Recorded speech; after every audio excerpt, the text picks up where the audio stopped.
Hello students, welcome to Agmic Academy. I am your teacher for this lecture. In this lecture, we are going to discuss class 10th ICSE mock test mathematics term 2. Now first of all, we'll see the instructions and then we'll do the questions. It's very important that you read the instructions carefully क्योंकि आपको पता चलेगा कि कितने questions करने हैं किस section में कितना time है so that you can manage your time accordingly. All right, and we'll be doing all the questions ताकि जिस भी बच्चे ने कोई भी क्वेश्चन किया है तो वो डाउट्स आपके क्लियर हो जाए. तो स्टार्ट करते हैं इस मॉक टेस्ट डिस्कशन को. But before we do that, don't forget to subscribe to our channel so that you get timely notifications on all the lectures and you can avail full benefits of it. तो as I said, सबसे पहले हम instructions देखते हैं carefully कि क्या हमें दिया है. सबसे पहले देखो, आपको कहा है कि मैक्सिमम मार्क्स आर 40 और टाइम अलाउड है 1.5 hours. So you have to be very careful with time कि आप टाइम लिमिट के हिसाब से पेपर करो सो दैट सारे क्वेश्चंस आपके टाइमली कंप्लीट हो जाएं. फिर आपको कहा है कि answer to this papers must be written on the paper provided separately. जो आपको अलग से पेपर शीट दी जाएगी उसके ऊपर आपने आंसर्स लिखने हैं. You will not be allowed to write during the first 10 minutes. First 10 minutes में आपने कुछ लिखना नहीं है, वो दिए जाएंगे आपको रीडिंग दी क्वेश्चन पेपर के लिए. ऑलराइट, तो देखो इस टाइम का क्या फायदा होता है. जब आप क्वेश्चन पेपर पढ़ रहे हो तो जैसे आपको चॉइसेस दी जाएंगे जब, तो आप पहले से ही अपने माइंड में रख सकते हो कि हाँ, आपने सारे क्वेश्चंस देख लिए तो ये क्वेश्चंस हम करेंगे और ये वाले छोड़ेंगे. एक आइडिया होता है कि हाँ, हमें ये वाले क्वेश्चंस आते हैं, ठीक है, बिना सॉल्व किए पता चल जाता है बहुत बारी, तो आपने वो क्वेश्चंस अटेम्प्ट करने हैं. कई बारी ऐसा होता है कि जब हम करने लगते हैं तो रियलाइज होता है कि ये क्वेश्चन हमसे नहीं हो रहा, तो फिर हम दूसरी ऑप्शन करते हैं. But most of the times हमें पहले ही क्वेश्चन पढ़ के एक आइडिया लग जाता है. तो ये टाइम आप उसके लिए यूटिलाइज करो, ये डिसाइड करने के लिए कि जहां पे चॉइसेस हैं वहां पे कौन सी वाली चॉइस आपने करनी है.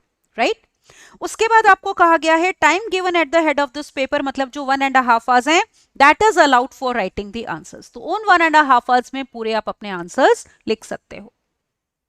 फिर attempt all questions from section A. Section A के सारे क्वेश्चंस करने हैं, ये आपके ऑब्जेक्टिव टाइप क्वेश्चंस होंगे. और फिर एनी 3 करने हैं फ्रॉम सेक्शन बी. देखो, जब एनी 3 करने हैं तो ज्यादा नहीं करने हैं क्योंकि लास्ट वाला क्वेश्चन फिर आपका काउंट नहीं होगा. तो वही क्वेश्चंस करो जो आपको आते हैं, जिनके बारे में आप श्योर हो. ऑलराइट, तो any 3 are to be done from section B. फिर intended marks are written along with the questions in the brackets. तो सबसे पहले हम आते हैं सेक्शन ए पे, जिसमें हमें कहा गया है कि all the questions are compulsory.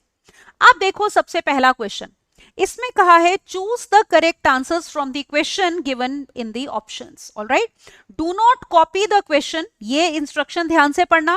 Question आपने कॉपी नहीं करना है, write the correct answer only. Answer भी आपने सोल्यूशन नहीं देना, सिर्फ एबीसीडी ऑप्शन देनी है क्योंकि ये ऑब्जेक्टिव टाइप क्वेश्चन है.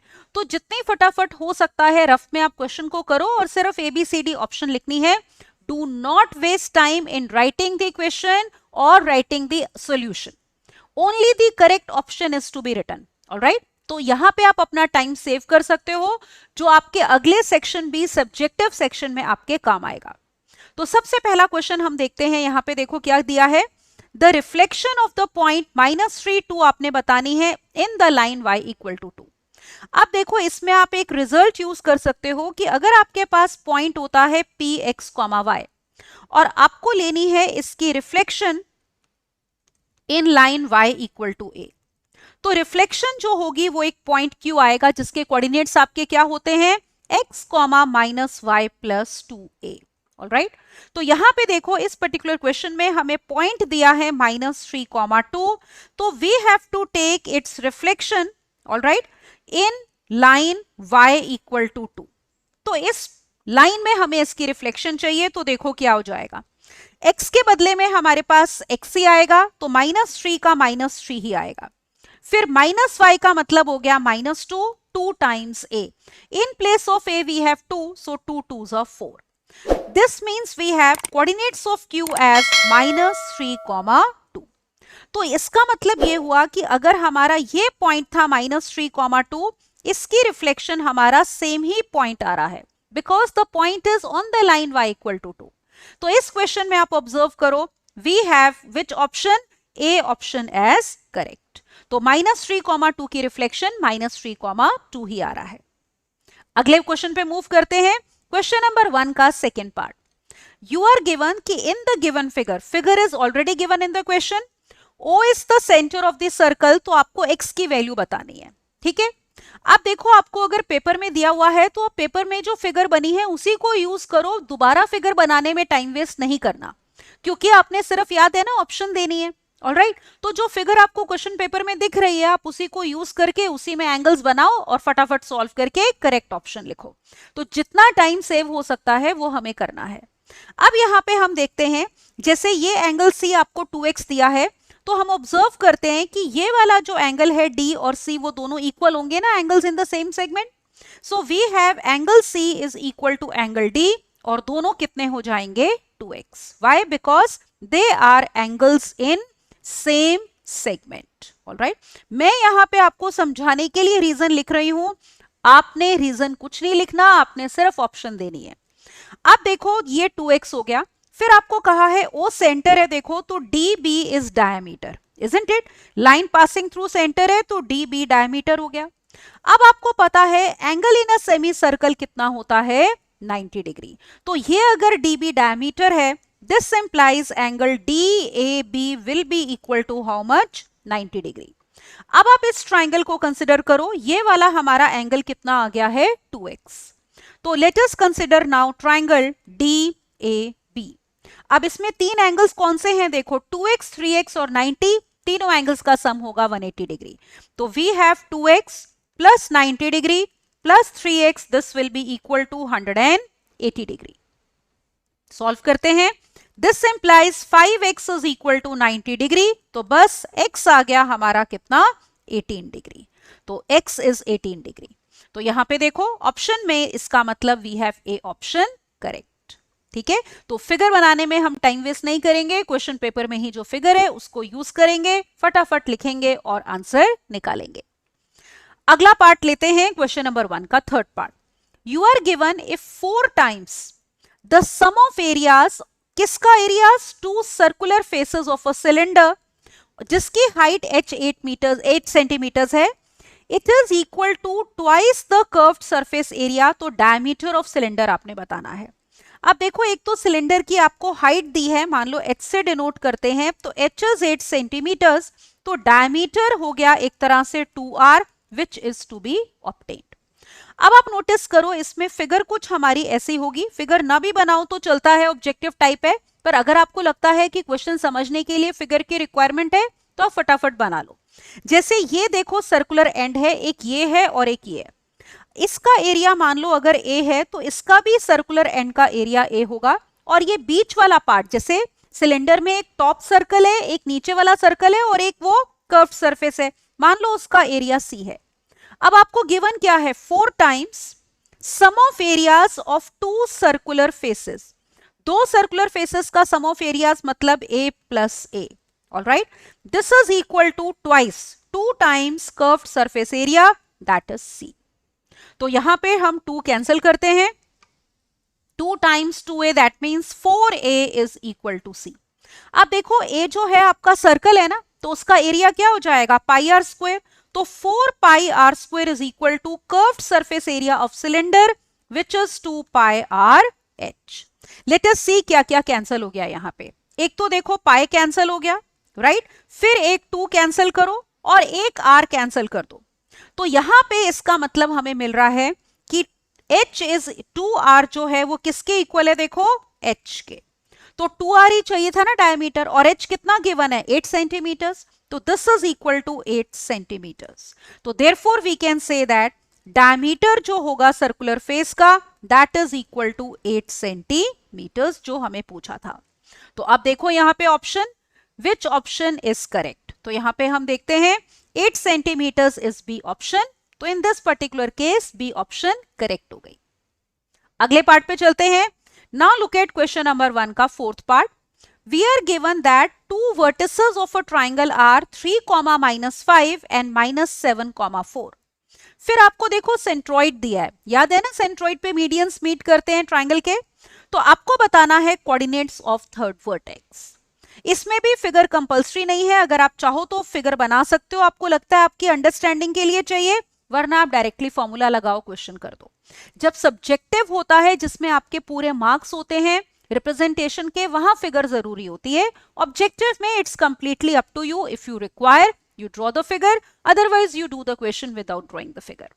यहां पे जैसे अब ये ट्राइंगल है, देखो ये मीडियंस हैं हमारे, suppose these medians are, look here, A D B E और सी एफ, और ये मीट कर रहे हैं इस पॉइंट जी पे जो कि हमारा सेंट्रॉइड है। तो आपको पता है अगर वर्टिसेस होते हैं x1 y1 x2 y2 x3 y3, तो centroid G is given by x1 plus x2 plus x3 by 3 comma y1 plus y2 plus y3 upon 3। अब देखो आपको ट्राइंगल के दो वर्टिसेस गिवन है, यहां पे मान लो पहला वर्टेक्स है 3 कॉमा -5, सपोज वो A हो गया, दूसरा -7 कॉमा 4, सपोज वो B है, और एक सेंट्रॉइड आपको दिया है कितना 2 कॉमा -1। तो एक तो सेंट्रॉइड देखो हम इस फॉर्मूले से निकालते हैं, हमें ये C निकालना है x3 y3, तो पुट करो यहां पे, G हमारे पास आ गया 3 - 7 plus x3 upon 3, because x1 is 3 and x2 is -7। y1 देखो, y1 -5 है, y2 4 है, तो y कोऑर्डिनेट आएगा -5 plus 4 plus y3 divided by 3, which means that coordinates of centroid are -4 plus x3 upon 3, -1 plus y3 upon 3। और हमें centroid already given है 2 -1, तो हम इसको इक्वेट करेंगे किसके, दिस इज सेम एज 2 -1। तो इक्वेट करो x coordinates and y coordinates. तो let us equate the x coordinate, -4 plus x3 upon 3 is 2 and we have y coordinate -1 plus y3 upon 3 कितना है -1। बस सिंप्लीफाई करते हैं और x3 y3 निकाल लेते हैं। अब देखो यहां पे कितना आ गया हमारे पास, यहां से आ रहा है x3 is equal to 3 2 6 plus 4, और यहां से y3 is equal to -3 plus 1। This implies x3 is 10 and y3 is equal to -2। इसका मतलब जो हमारा थर्ड वर्टेक्स था C, उसके कोऑर्डिनेट्स x3 y3 जो थे, they are coming out to be 10 -2। Alright, तो let us see which option here would be correct. तो ये था देखो क्वेश्चन नंबर 1 का फोर्थ पार्ट, तो 10 -2 इज C ऑप्शन, तो वो हमारी हो गई करेक्ट। अगले पे चलते हैं, now look at question number 1 का फिफ्थ पार्ट। फिफ्थ पार्ट में आपको वैल्यू बतानी है, देखो किसकी, tan square theta -1 upon cos square theta. Alright, अब देखो कैसे निकालेंगे, I will tell you 2 methods of doing this question. पहले आइडेंटिटी यूज करके करते हैं, जैसे tan square theta minus, you know that reciprocal of cos theta is secant theta, तो 1 अपॉन cos स्क्वायर थीटा हो गया सीकेंट स्क्वायर थीटा। अब आपको ये आइडेंटिटी याद होगी कि secant square theta minus tan square theta कितना होता है 1, तो ये उसका नेगेटिव हो गया, तो therefore this is equal to -1। Alright, या तो देखो ऐसे करो, या फिर आप इस क्वेश्चन को ना शॉर्टकट से कर सकते हो कि थीटा की कोई वैल्यू ले लें। अब इतना ध्यान में रखना कि जो थीटा की वैल्यू लोगे ना, एक तो देखो यहां पे tan थीटा डिफाइंड होना चाहिए, जैसे थीटा को 90 डिग्री नहीं लेना बिकॉज tan 90 डिफाइंड नहीं होता, और डिनोमिनेटर में 0 नहीं आना चाहिए, ठीक है। तो cos 90 आपका जैसे 0 होता है, तो थीटा को हमें 90 डिग्री नहीं लेना है। तो हम एक काम करते हैं, थीटा को कुछ भी ले सकते हैं 90 के अलावा, तो 0 डिग्री ले लेते हैं। तो देखो ये एक्सप्रेशन क्या आ गया, tan square 0 degree -1 upon cos square 0 degree. tan 0 is 0, cos 0 1 होता है, उससे भी हमारा आंसर कितना आ गया -1। वैसे तो देखो ये बेसिक आइडेंटिटी है, सबको पता ही होती है, इन केस कभी कंफ्यूजन है, भूल गए कि ये 1 था या ये 1 था, कोई भी कंफ्यूजन है तो आप थीटा को कोई एंगल लो और निकाल लो। तो इस केस में हमारे पास -1, meaning B option is correct, right. अगले क्वेश्चन पे चलो, क्वेश्चन नंबर 1 का पार्ट 6। आपको कहा है कि द मीडियन क्लास बतानी है इस गिवन डिस्ट्रीब्यूशन के लिए। आपको क्या दिया है, देखो एक तो क्लास इंटरवल्स दिए हैं, फिर ध्यान से देखो आपको ऑलरेडी क्यूमुलेटिव फ्रीक्वेंसी दी हुई है। ध्यान से पढ़ना होता है टेबल कि ये फ्रीक्वेंसी नहीं है, दिस इज क्यूमुलेटिव फ्रीक्वेंसी। अब अगर हम मीडियन क्लास की बात करते हैं, देखो तो आपको पता है मीडियन क्लास वो होती है जिसमें n bye 2th observation lies, जहां पे n बाय 2th ऑब्जर्वेशन लाई करती है। ठीक है, तो n कितना होता है, सम ऑफ फ्रीक्वेंसीज, जो कि आपका कितना है 80। तो capital N here is 80, it implies n by 2 will be कितना 40। तो आपको ये देखना है कि 40th ऑब्जर्वेशन जो है वो किस क्लास इंटरवल में लाई कर रही है। अब देखो क्यूमुलेटिव फ्रीक्वेंसी, जैसे 8 का मतलब क्या है, यहां पे ध्यान से देखना। इसका मतलब ये है कि जैसे अगर हम ये समझ लें कि ये स्टूडेंट्स हैं और ये मार्क्स हैं, तो 1 से 8 पोजीशन तक वो 8 बच्चे खड़े हैं जिनके मार्क्स 0 से 8 के बीच में आए हैं। 8 खत्म हो गया तो 9 से 18th पोजीशन तक वो बच्चे हैं जिनके मार्क्स 8 to 16 है। ऑलराइट, तो इंक्रीजिंग ऑर्डर ऑफ मार्क्स के हिसाब से बच्चे खड़े हैं, तो हमें देखना है 40th पोजीशन पे जो बच्चा खड़ा है उसके मार्क्स किस क्लास इंटरवल में है। आगे चलो, 18 खत्म हो गया, 19 से लेकर 24th पोजीशन तक वो स्टूडेंट्स हैं जिनके मार्क्स 16 से 24 हैं। 24 यहां पे खत्म हो गया तो 25th से लेकर 48th पोजीशन तक वो बच्चे हैं जिनके मार्क्स इसमें हैं। अब देखो 40th ऑब्जर्वेशन इसी में आएगी। ऑलराइट, 40 लाइज बिटवीन 25 to 48, तो इसका मतलब 40th पोजीशन पे जो स्टूडेंट है उसके मार्क्स इस क्लास इंटरवल में होंगे। तो यही हमारी मीडियन क्लास है। तो हम यहां पे लिखते हैं कि देयरफॉर मीडियन क्लास इस केस में कितनी हो गई हमारी, 24 to 32. Is it all right? This is the median class. Which option? देखो यहाँ पे 24 to 32 is C option. तो we have C option correct. अगर फ्रीक्वेंसी दी होती तो आप ऐड करके क्यूमुलेटिव फ्रीक्वेंसी निकालते, लेकिन यहाँ पे ऑलरेडी हमें क्यूमुलेटिव फ्रीक्वेंसी दी है। Right, let's move on to the next part. अब देखो क्वेश्चन नंबर 1 का 7th part, if these two lines are perpendicular to each other, तो आपने P की वैल्यू बतानी है। आपको पता है अगर लाइंस परपेंडिकुलर होती हैं तो प्रोडक्ट ऑफ स्लोप्स कितना होता है, -1। और एक बात और आपको ध्यान में रखनी है कि अगर कोई लाइन होती है ax plus b y plus c equal to 0, तो उसकी स्लोप कैसे निकालते हैं, -a अपॉन बी, मतलब minus coefficient of x upon coefficient of y। अब देखो हम फर्स्ट लाइन लेते हैं, यहां पे हमारी फर्स्ट लाइन है 2x plus 3y minus 8 equal to 0। Suppose इसकी स्लोप m1 है, तो it will be -2 upon 3।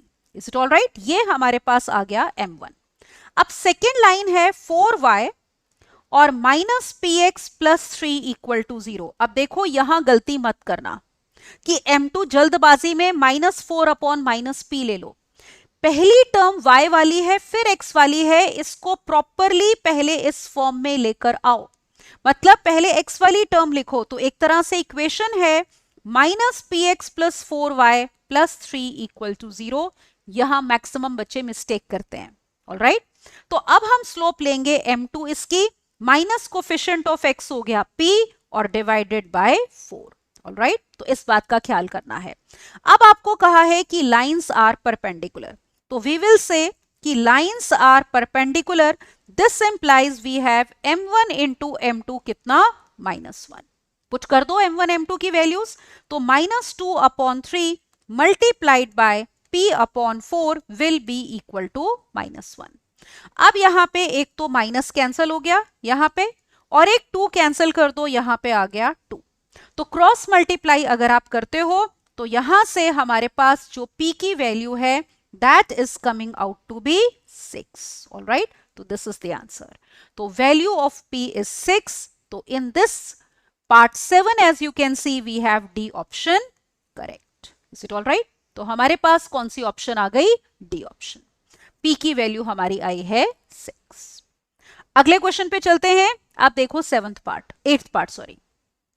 8th part क्या है, the curved surface area of cylinder आपको ऑलरेडी गिवन है 264 मीटर स्क्वायर। तो सी से डिनोट देखो कर लें अगर हम इसको कर्व्ड सरफेस एरिया को, दैट इज 264 मीटर स्क्वायर। फिर हमें क्या दिया है, ऑब्जर्व करो कि वॉल्यूम जो है, alright, we are given volume is 924 metre cube. तो volume is given to be 924 metre cube. आपको चाहिए ratio of diameter to the height. अब याद रखना डायमीटर होता है 2r, तो 2r अपॉन h, ये रेशो आपने निकालनी है। अगेन ऑब्जेक्टिव क्वेश्चन है, फिगर जरूरी नहीं है। अगर आप चाहते हो तो you can draw a cylinder. ये सिलेंडर हो गया, ये रेडियस है और मान लो हाइट h है। आप देखो कर्व्ड सरफेस एरिया, ये जो ऊपर और नीचे के सर्कल छोड़ दें, जो बीच वाला पार्ट होता है वो कर्व्ड सरफेस एरिया होता है। And you know that formula is given by 2 pi r h, तो this is equal to 264। Let us call it as 1। फिर वॉल्यूम सिलेंडर का क्या होता है, area of base into height. तो बेस का एरिया सर्कल है pi r square into height, तो we have pi r square h, that is given to be 924. Let us call it as 2. एक काम करते हैं, let us divide 2 by 1. इसको divide करते हैं और देखते हैं क्या क्या कैंसल हो रहा है। ऑलराइट, तो यहां पे हमारे पास क्या आ गया, let us now observe. We have pi r square h divided by 2 pi r h. This is equal to 924 divided by 264. Now observe, एक तो देखो पाई कैंसल हो गया, सॉरी ये हमने पाई कैंसिल कर दिया, फिर एक एच भी कैंसिल हो गया और एक आर भी हमारे पास कैंसिल हो रहा है। तो यहां से हम किसकी वैल्यू निकाल सकते हैं, रेडियस आर की। तो 2 उधर ले जाओ, it is 924 into 2 divided by 264। Solve करोगे तो आर आपका आ जाएगा 7 मीटर्स। ऑलराइट, सब कुछ मीटर्स में है तो radius will be in metres. अब देखो हाइट निकालनी है तो आप 1 में पुट कर दो। ये देखो 2 पाई आर एच 264 है, तो लेट अस पुट इन 1। तो अब हम ये पुट करते हैं 1 में, तो we are getting 2 pi r h, मतलब पाई है 22 बाय 7, आर आया है 7 इंटू एच इज 264।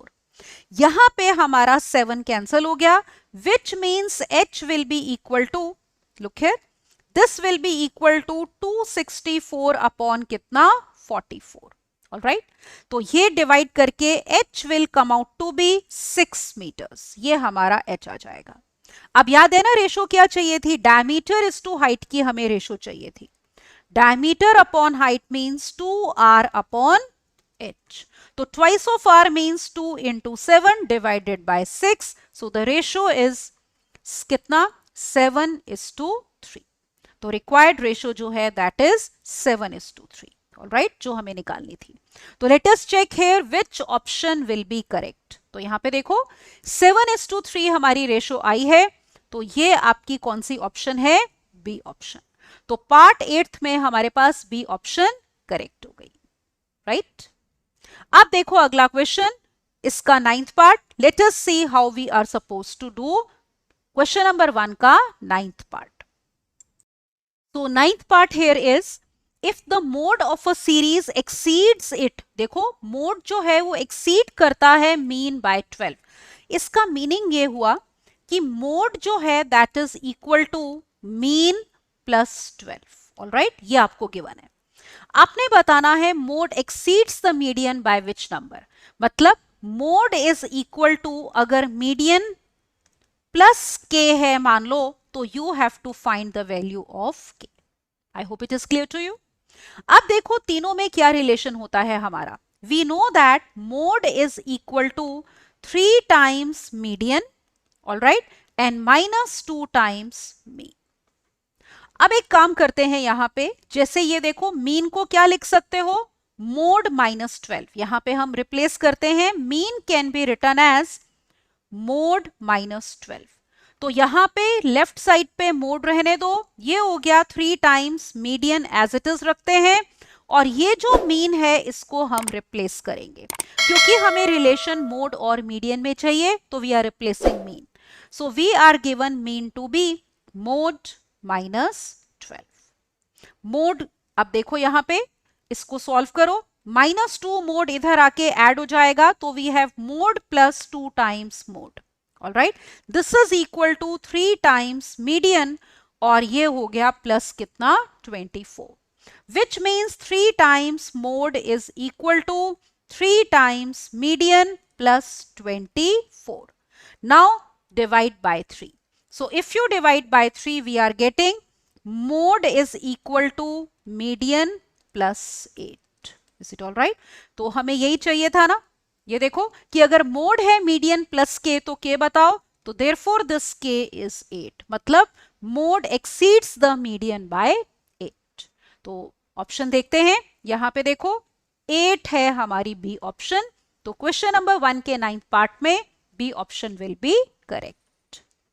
अगला देखो क्वेश्चन नंबर 1 का आखिरी पार्ट 10th, और ये सारे पार्ट्स कंपल्सरी थे, याद है ना, ऑब्जेक्टिव टाइप है. तो 10th पार्ट में आपको दिया है 2 dice are thrown simultaneously, the probability of getting a doublet of odd number. अब कई बारी बच्चे फटाफट सिर्फ डबलेट पढ़ते हैं. याद रखना, सिर्फ डबलेट ऑफ नंबर नहीं कहा है, डबलेट ऑफ ऑड नंबर कहा है. पहली बात तो अगर हमने 2 डाइस फेंकी हैं तो आपके पास सैंपल स्पेस इस टाइप के नंबर्स आएंगे 1 1 1 2 1 3 से लेकर 1 6 एंड सिमिलरली 6 1 6 6. ऑलराइट. तो number of elements in sample space will be how many? 36. अब मान लो इवेंट ई है getting doublet of odd number. Alright.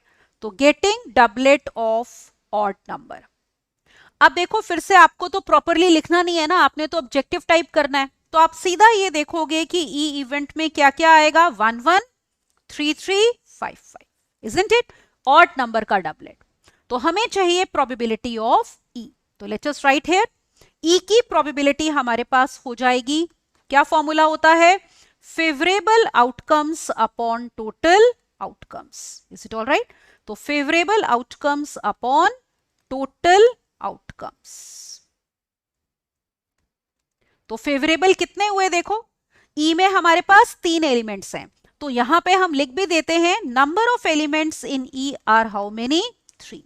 तो यहां पे ये हो जाएगा फेवरेबल 3 और टोटल थे 36. So the required probability is 1/12. तो let's see the right option here. तो इस पर्टिकुलर क्वेश्चन में हमारे पास करेक्ट ऑप्शन हो गई डी ऑप्शन, 1/12. ठीक है. तो I hope this question is clear to you. तो ये हमारा था सेक्शन ए देखो, जिसमें हमारे पास क्या थे? ऑब्जेक्टिव टाइप क्वेश्चंस थे. अब हम आगे चलते हैं यहां पे और बात करते हैं सेक्शन बी की. अब याद रखो सेक्शन बी में आपको कहा है अटेम्प्ट एनी 3 क्वेश्चंस. कोई भी 3 क्वेश्चंस आपने अटेम्प्ट करने हैं, पर उस क्वेश्चन के सारे पार्ट्स करने होंगे. ऑलराइट. जो भी आप क्वेश्चन कर रहे हो you have to attempt all the questions of that part. तो स्टार्ट करते हैं. लुक हियर, क्वेश्चन नंबर 2 का फर्स्ट पार्ट. आपको कहा है कि in what ratio does y axis divide the line segment joining points P and Q. Also find coordinates of point of division. अब मान लो हमारे पास एक लाइन सेगमेंट है ऐसे, जिसमें आपके पास एक एंड पॉइंट है P -4, 5 और ये है हमारे पास Q 3, -7. This is divided by y axis. Alright. मान लो ये हमारे पास y एक्सिस हो गई. तो ये अगर y एक्सिस है, सपोज इसको डिवाइड करती है इन द रेशो k:1. तो एक तो रेशो बतानी है और मान लो ये डिवाइड कर रहे हैं पॉइंट ए पे, तो ए के कोऑर्डिनेट्स चाहिए. अब देखो ए पॉइंट आपका y एक्सिस पे लाई कर रहा है, तो ए लाइज ऑन y एक्सिस. अब देखो सब्जेक्टिव है तो आपको सब कुछ प्रॉपर लिखना है, फिगर भी बनानी है. Alright. Now everything has to be proper. So we can take any point on y-axis as 0, y. अब हम यहां पे अप्लाई करते हैं section formula to find coordinates of a. Alright. तो एक तो हमने ये निकाले हैं a के coordinates because a lies on y-axis. एक हम अब निकालते हैं सेक्शन फॉर्मूला से. तो देखो a क्या हो जाएगा, आपको पता है सेक्शन फॉर्मूला अप्लाई करने के लिए k इधर वाले से मल्टीप्लाई होगा और 1 इधर वाले से, for x as well as for y coordinate. तो let us write, we have k into 3 that means 3k और फिर यहां पे 1 into -4 means -4 upon k plus 1. right? y coordinate लो, k into -7 -7k और plus we have 1 into 5 that is +5 upon k plus 1. अब आप notice करो यहां पे कि a का x कोऑर्डिनेट हमारे पास क्या होना चाहिए? 0. यहां पे ये देखो ये 0 होना चाहिए. Because A point is on y axis, तो 0 पुट कर दो. 3k minus 4 upon k plus 1 is 0. Let us find k from here. This will give you the required ratio. तो क्रॉस मल्टीप्लाई करोगे 3k minus 4 is 0, which means k की value कितनी है 4 upon 3. अब देखो रेशो हमने क्या ली है, we have taken the ratio as k is to 1. That is ratio आ गई 4 upon 3 is to 1. या फिर हम ये कह सकते हैं 3 से डिवाइड करो तो required ratio is 4 is to 3. एक तो ये पार्ट था क्वेश्चन का कि रेशो बताओ विच इज 4 is to 3. फिर था कि पॉइंट ऑफ डिवीजन बताना है. अब पॉइंट ऑफ डिवीजन है आपका ये, यहां से लेंगे हम कि this is the point of division, जिसमें एक्स कोऑर्डिनेट तो 0 है, वाई कोऑर्डिनेट निकालते हैं. तो वो देखो सेपरेटली निकाल लेते हैं अब के की वैल्यू पुट करके. तो -7k + 5 डिवाइडेड बाय k + 1. ठीक है ना, ये हमारा क्या है y कोऑर्डिनेट. तो let us put the value of k. -7 into 4 upon 3 plus 5 divided by, we have 4 upon 3 plus 1. Take LCM, 3 cancel हो जाएगा न्यूमरेटर डिनोमिनेटर में. This is -28 plus 15 divided by 4 plus 3. Is it all right? कितना आ गया देखो. This is coming out to be -13 upon 7. तो इसका मतलब जो पॉइंट ऑफ डिवीजन A था 0, y, that is given by 0, -13 by 7. तो ये हमारे पास आंसर आएगा इस क्वेश्चन का. Is it all right? तो एक तो आपको पूछी थी रेशो, तो एक हमारा आंसर ये है देखो कि रेशो इज 4 is to 3 और एक पॉइंट के coordinates which is 0, -13 by 7. Got it? अब ये वाला क्वेश्चन जो है आपका कितने मार्क्स का है? 2 मार्क्स का है, पार्ट 1. पार्ट 2 पे चलते हैं. जो आपने क्वेश्चन सेलेक्ट किया है उसके फिर सारे पार्ट्स करने हैं. आप ये नहीं कर सकते कि क्वेश्चन नंबर 2 का फर्स्ट पार्ट कर लिया, 3 का सेकंड कर लिया. आपको एक क्वेश्चन जो भी आपने सेलेक्ट किया है, you have to attempt all the parts of that question. Alright, अब देखो पार्ट 2 है इसी का, ये भी 2 मार्क्स का है. Find the what is the probability that a number selected from the numbers 1 to 3 up till 15 is a multiple of 4. ठीक है, तो इस बात की हमें प्रोबेबिलिटी चाहिए. सबसे पहले देखो इसमें हम सैंपल स्पेस लिखते हैं, वो हो जाएगी 1, 2, 3 से लेकर कितनी 15. ये नंबर्स हैं. तो number of element sample space में हमारे पास कितने हैं? 15. यहां पे अब हम इवेंट ई डिफाइन करते हैं कि नंबर इज मल्टीपल ऑफ 4, जिसकी हमें प्रोबेबिलिटी निकालनी है. अब 1 से 15 में 4 के क्या क्या मल्टीपल्स होंगे देखो, 4, 8, 12. Isn't it? तो इसका मतलब number of elements in E are how much? 3. अब हम निकालते हैं प्रोबेबिलिटी ऑफ ई. तो favourable outcomes upon total outcomes. तो it will be favourable outcomes divided by we have total outcomes. ऐसे ही निकालते हो ना प्रोबेबिलिटी. तो फेवरेबल आउटकम्स इस केस में ई सेट में एलिमेंट्स हैं 3, सैंपल स्पेस में 15. 3 कैंसिल करो, so the required probability is 1/5 and that is the answer. Alright, और ये क्वेश्चन 2 मार्क्स का था. अब देखो इसी का थर्ड पार्ट. हर क्वेश्चन के 4 पार्ट्स हैं. पहले 2 पार्ट्स जो हैं वो 2-2 मार्क्स के हैं, अगले दोनों पार्ट्स 3-3 नंबर के हैं. तो इसका मतलब आपका हर क्वेश्चन 10 मार्क्स का है. ऑलराइट, 10 मार्क्स आपके सेक्शन ए के थे और सेक्शन बी में आपने कोई भी कितने क्वेश्चन करने हैं? 3 क्वेश्चन करने हैं. तो 30 मार्क्स वहां से मिलेंगे. 30 + 10 दैट इज 40. अब इसका थर्ड पार्ट देखो. You are given that if an isosceles triangle ABC in which AB equal to AC is equal to 6 centimeters is inscribed in a circle of radius 9 centimeters, find the area of the triangle. अब यहाँ पे देखो, जैसे हमारे पास figure दोबारा भी बना सकते हो. यहाँ पे देखते हैं, if you want to draw a bigger figure, suppose ये हमारे पास सर्कल है, इसमें आपके पास ये है आपका सेंटर और इसके अंदर हमने ये ट्राइंगल इंस्क्राइब किया हुआ है इस तरीके से. Alright, this is the triangle. ये आपका पॉइंट ए है, this is B and this is C, जिसमें ये दोनों आपको दिए हैं 6 सेंटीमीटर्स और एक रेडियस आपको दिया है कितना? 9 सेंटीमीटर्स. तो आपको बताना है एरिया ऑफ ट्राइंगल. अब एरिया ऑफ ट्राइंगल होता है हाफ बेस इनटू हाइट. इसमें हम क्या करते हैं, एक तो देखो ये ए ओ को ज्वाइन कर दो. Let us join A O. Is it all right? फिर हम एक काम करते हैं, BO को भी ज्वाइन करते हैं। अब आप यहां पे देखो, अगर ये वाला ट्राइंगल ABC में, क्योंकि आपके पास AB is equal to AC है, आइसोसेलेस ट्राइंगल है, तो यहां पे ये हमारे पास क्या हो जाएगा, आप प्रूफ कर सकते हो, दिस विल बी परपेंडिकुलर और ये हाफ में डिवाइड करेगा। Suppose this point is M, so we have BM is equal to कितना CM and also AM is perpendicular to BC। एक काम करते हैं, आप देखो टोटल AO जो है आपका रेडियस है, that is equal to 9 centimetres. तो अगर हम OM को x मान लें तो आपका AM कितना हो जाएगा, लेट अस अज्यूम OM को अगर आपने x माना है यहां पे, तो आपका AM will be equal to how much, 9 minus x। अब देखो एक हम ट्राइंगल ये वाला लेंगे, let us take this triangle, this one triangle ABM। Alright, इसमें ये लेंथ है हमारे पास कितनी, 9 माइनस x, और इसको मान लो सपोज y, ये भी अज्यूम कर लेते हैं, let BM be equal to y। तो पाइथागोरस थ्योरम अप्लाई करते हैं, एक तो ये वाले ट्राइंगल में, ट्राइंगल BAM में। तो ट्राइंगल BAM में we are applying Pythagoras theorem.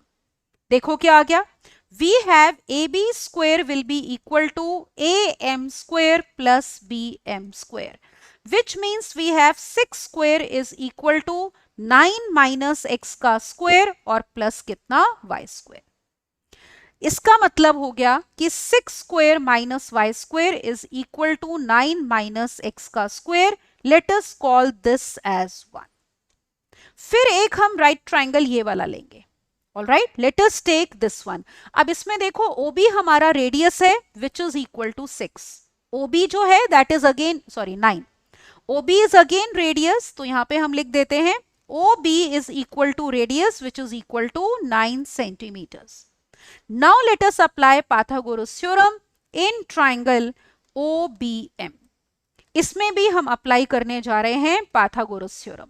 So we have OB square is equal to BM square plus OM का square. Let us see what do we get. OB कितना था, radius 9 का square, alright, this is equal to BM, BM कितना है हमारे पास y, और देखो OM कितना था फिगर में, OM is nothing but x, तो this is x square। This implies, look here, we have now that y square is equal to 81 minus x square। Let us put in 1, ये value हम put कर देते हैं 1 में, so that we get complete equation in terms of x। तो 1 में put करो, we have 6 square का मतलब 36 minus y square means 81 minus x square, and you can see right hand side of 1 is 9 minus x का square। ये आप simplify कर सकते हो। On solving this you will get x as 7 centimetres, x आपका 7 आ जाएगा। तो y निकाल लेते हैं, देखो we have y square is equal to 81 minus x square, that means 81 minus 7 sevens are 49, so which means you have y square is equal to how much, this will be 11 minus 9 will be 2, then 7 minus 4 will be 3, that is y will be equal to 4 root 2। is it all right? ये आ जाएगा हमारे पास y। अब देखो हमें क्या चाहिए, we need area of triangle ABC। अब फिगर देखो, इस ट्राइंगल का area we would like to obtain, ये पूरा जो हमारा ट्राइंगल है ये होगा half base into height. Half base मतलब half of BC, half of BC आप BM ले सकते हो जो कि y है, और ये परपेंडिकुलर है 9 माइनस x, तो area is half of y into 9 minus x। तो let us right now area of triangle ABC which we have to obtain। So area of triangle ABC is equal to half of BC into हमने क्या लेना था, 9 minus x। BC आपका total y था, half BC y है, तो y into 9 minus x। y की value है 4 root 2, x is 7, तो this will be 2, that means it will be 8 root 2 square units। all right, तो 8 to इसमें centimetres दिए हैं, यूनिट्स तो हम वही लिख देते हैं, ऑलराइट। तो 8 root 2 centimetre square is going to be the area of the triangle. तो इसमें आपने देखो दो ट्राइंगल्स में पाइथागोरस थ्योरम अप्लाई करना है to obtain x and y and then we can obtain the area. तो ये क्वेश्चन हमारा 3 मार्क्स का है। अब देखो क्वेश्चन नंबर 2 का फोर्थ पार्ट, आपको कहा है इसमें the angles of elevation of top of a tower from points on the ground at a distance a and b meters from the base in the same straight line are complementary। तो जो दो angles of elevation है दो point से जिनका distance base of tower से a और b metres है वो आपस में कॉम्प्लीमेंट्री हैं। तो आपको बताना है proof that height of the tower is root A b metres. अब देखो इन क्वेश्चंस में सबसे मेन चीज है आपकी फिगर। तो फिगर आपकी देखो कुछ ऐसे बनेगी, ऑलराइट। जैसे ये आपने टॉवर लिया ए बी, मान लो उसकी हाइट है h मीटर्स जो हमने निकालनी है। फिर आपके पास ग्राउंड के ऊपर ये दो पॉइंट्स हैं सी और डी, और आपको कहा है इनका डिस्टेंस कितना है a और b मीटर्स। जैसे हमने C पॉइंट को लिया है a मीटर्स, मतलब ये वाला जो आपका डिस्टेंस है C से लेकर a तक का, this is how much a metres, और दूसरा पॉइंट DA इज b मीटर्स। आपको हाइट प्रूफ करनी है कि रूट ए बी है, और एंगल्स ऑफ एलिवेशन कॉम्प्लीमेंट्री हैं। कॉम्प्लीमेंट्री एंगल्स वो होते हैं जिनका सम 90 डिग्री होता है। तो अगर ये एंगल थीटा लिया है तो ये वाला एंगल क्या लोगे, 90 माइनस थीटा। अब देखो हाइट्स एंड डिस्टेंसेस जो ट्रिग्नोमेट्री में होता है, कोई भी क्वेश्चन करना हो तो we look for right angle triangles. तो ये वाला एंगल हमारा 90 डिग्री का है।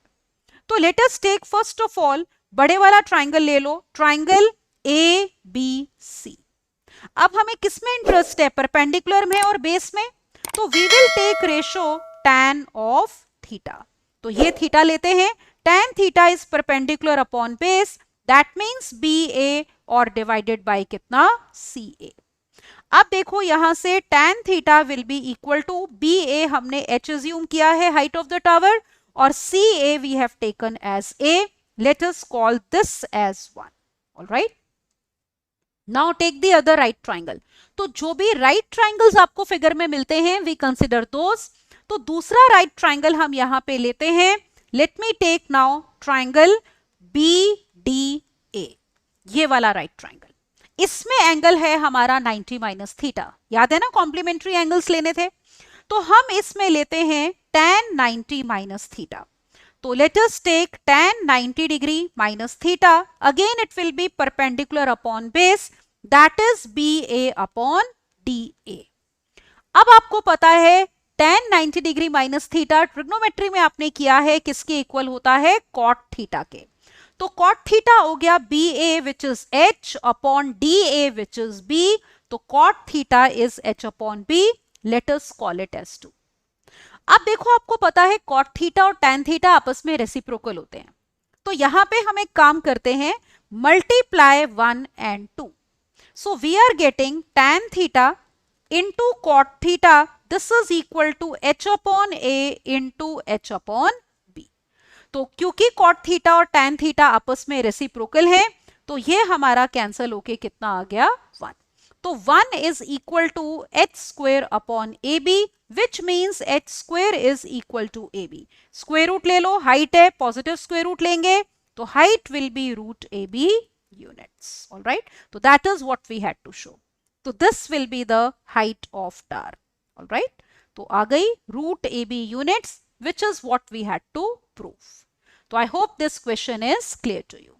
मीटर्स दिया है तो वहां पे आप मीटर्स लिख सकते हो, ठीक है ना, यहाँ पे यूनिट्स के बदले में, because we are already given metres, तो यहाँ पे हम लिख सकते हैं कि root A b metres will be the height. Got it. तो ये क्वेश्चन नंबर 2 था, चारों पार्ट्स। तो आपने अगर क्वेश्चन नंबर 2 चूज किया है तो you have to do all the 4 parts. अगले क्वेश्चन पे चलते हैं, क्वेश्चन नंबर 3। अगेन इसके 4 पार्ट्स हैं। पहले 2 parts are of 2 marks each, remaining 2 parts 3 and 4 are of 3 marks each. तो पहला पार्ट इसका ये है, ABCD is a cyclic quadrilateral whose diagonals intersect at E। अगर एंगल DBC 70 डिग्री है, BAC 30 डिग्री है, तो आपको एंगल BCD बताना है। तो करते हैं क्वेश्चन को। अगर आप चाहो तो इसमें फिगर दोबारा बना सकते हो, यहाँ पे आपको क्वेश्चन में तो बनानी पड़ेगी क्योंकि ये सब्जेक्टिव क्वेश्चन है। इसमें देखो हम साइक्लिक क्वाड्रिलेटरल ले रहे हैं, this is A, this is B, फिर हमारे पास ये है मान लो C और ये पॉइंट हो गया D, तो this is the cyclic quadrilateral. Right, अब देखो इसमें हम एक तो AC ज्वाइन कर रहे हैं and we are joining BD।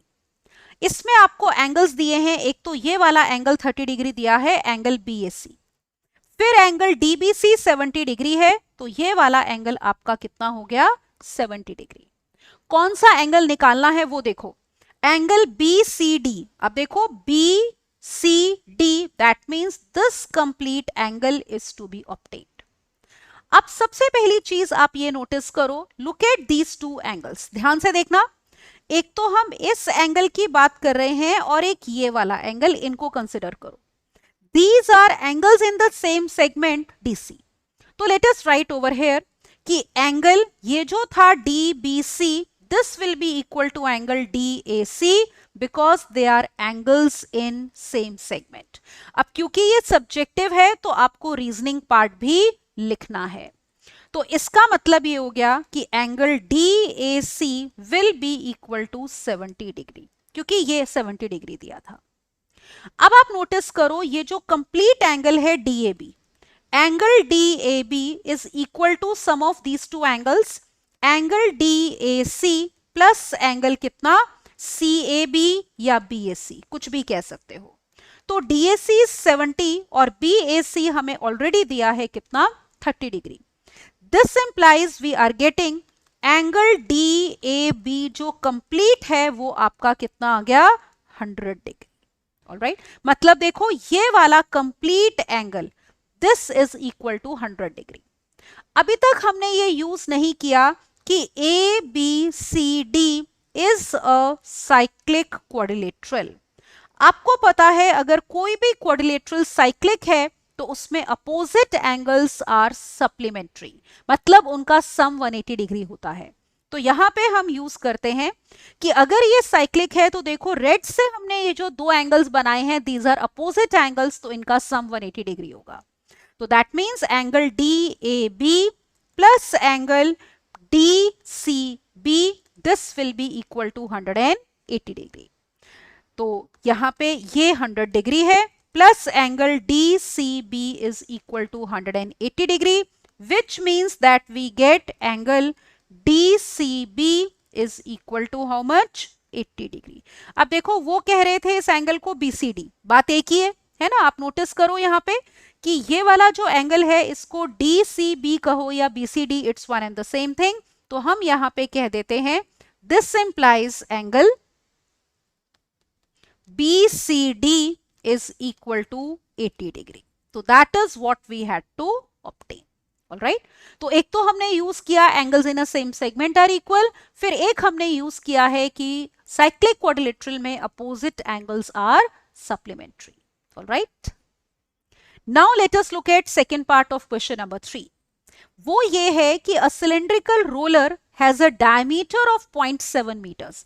अब देखो ये लिखते जाते हैं साथ साथ कि अगर हमारे पास डायमीटर है 0.7 मतलब 7/10 मीटर्स, तो रेडियस इसका हाफ हो गया मतलब 7/20 मीटर्स। ऑलराइट, फिर कहा है विड्थ इज 1.2 मीटर्स। विड्थ को अगर हम h से डिनोट करते हैं दैट इज 1.2, दैट मींस 12/10, तो एक तरह से ये हो गई 6/5 मीटर्स। ऑलराइट, अब पूछा क्या है, आपको कहा है find the least number of revolutions the roller must make in order to level up playground of size इतना। तो देखो प्लेग्राउंड का साइज आपको ये दिया है, ठीक है। Let me right here size of playground, ये हम A1 से डिनोट करते हैं, वो एरिया जो है that is 120 metres into 44 metres. अब देखो लीस्ट नंबर ऑफ रेवोल्यूशंस निकालेंगे कैसे, ऑब्जर्व करते हैं। उसके लिए let us see first of all the figure. अब फिगर ना आपकी कुछ देखो ऐसे आएगी, लेट मी टेल यू। जैसे ये आपके पास ग्राउंड है जिसको आपने लेवलिंग करनी है, और ये हमारे पास सिलेंड्रिकल रोलर है ये जो नीचे बना हुआ है। अब आप देख सकते हो क्लियरली इस फिगर में roller is in the shape of a cylinder. Alright, अब इसका आपको क्या क्या दिया है ऑब्जर्व करो। एक तो आपको इसकी विड्थ दी है जो कि हम डिनोट कर रहे हैं h से, और ये जो सर्कुलर पार्ट है इसका हमें दिया है रेडियस। तो ये रेडियस r से डिनोट कर रहे हैं और ये विड्थ हम डिनोट कर रहे हैं h से। अब देखो ये रोलर ऐसे प्लेग्राउंड के ऊपर रोल कर रहा है, तो एक रेवोल्यूशन में कितना प्लेग्राउंड आपका कवर हो जाएगा, लेवल हो जाएगा, जितना इसका क्या होगा, कर्व्ड सरफेस एरिया। ये वाला पार्ट, ये जो दूसरा सर्कुलर पार्ट है वो ग्राउंड को टच नहीं कर रहा, टच तो ये सर्कुलर पार्ट कर रहा है ना, तो इसका कर्व्ड सरफेस एरिया जो होगा उतना प्लेग्राउंड लेवल हो जाएगा एक रेवोल्यूशन में। तो हम सबसे पहले यहां पे निकालते हैं curved surface area of cylindrical roller. तो कर्व्ड सरफेस एरिया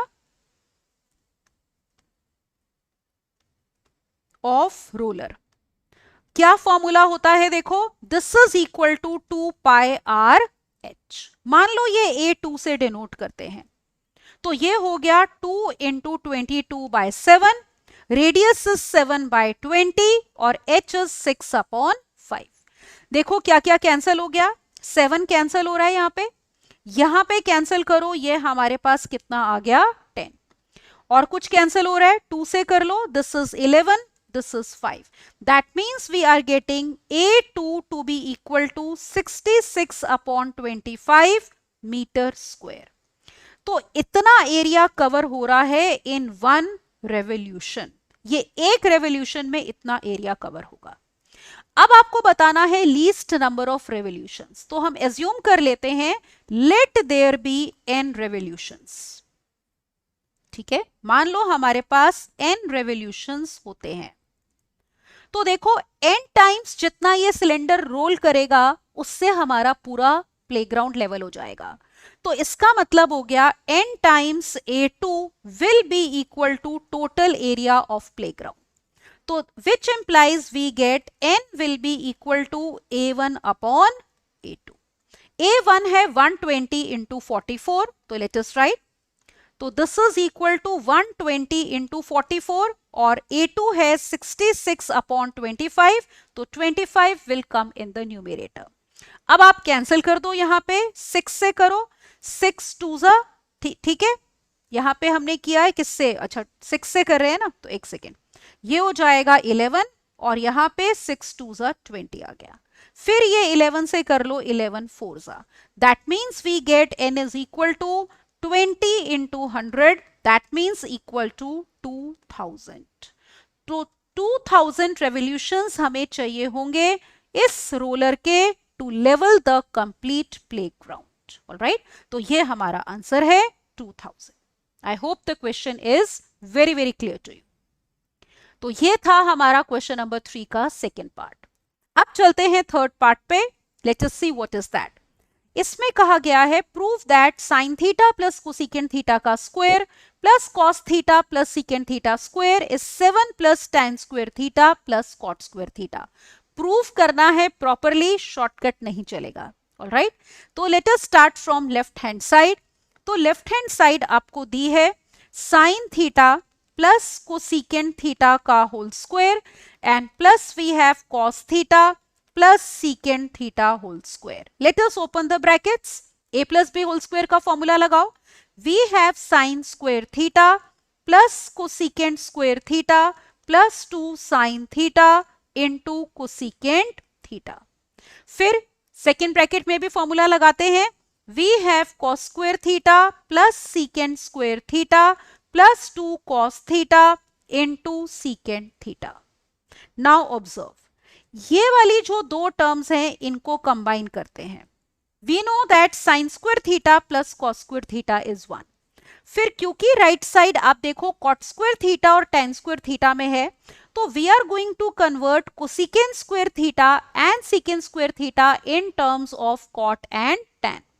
तो कोसेकेंट स्क्वायर थीटा को देखो हम क्या लिख सकते हैं, this can be written as 1 plus cot square theta. फिर secant square theta can be written as 1 plus tan square theta. So we have taken care of these two terms also.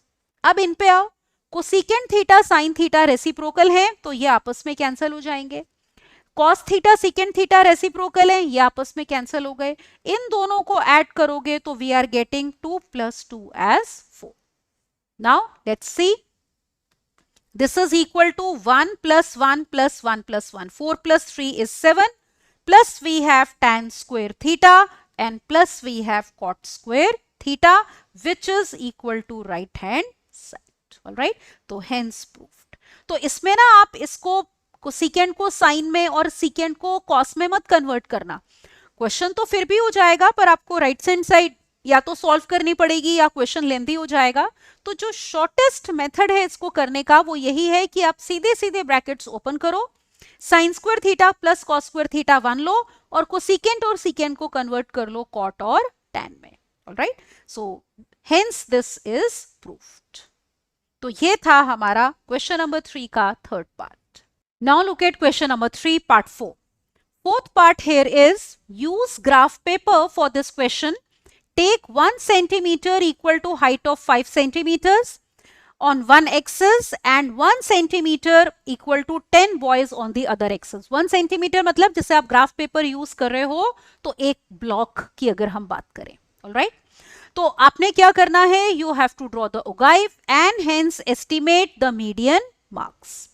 अब देखो, ओगाइव बनाने के लिए आपको पता है you require cumulative frequency. आपको क्वेश्चन में क्या गिवन है, देखो we are given height in centimetres and number of boys. तो ये जो नंबर ऑफ बॉयज दिया है ये हमारी हो गई frequency. We have to make column of cumulative frequency. तो मैं यहां पे बनाती हूं क्यूमुलेटिव फ्रीक्वेंसी का column in which you will keep adding the previous frequencies. ये हमारे पास देखो 4 है, 4 plus 8 will be 12. Then 12 plus 20 will give you 32. 32 plus 4, 14 will give you 46. 46 plus 7 will be 53. Then plus 6 will be 59 और plus 1 will be 60. तो एक हम height लेंगे और एक हम लेंगे cumulative frequency. So let us see how do we draw this graph. Is it all right? तो अब हमें बनाना है ग्राफ. तो ये क्वेश्चन आपने ग्राफ पेपर पे करना है जैसे कि आपको कहा गया है. तो अब देखो इस टाइप से आपका ग्राफ बनेगा.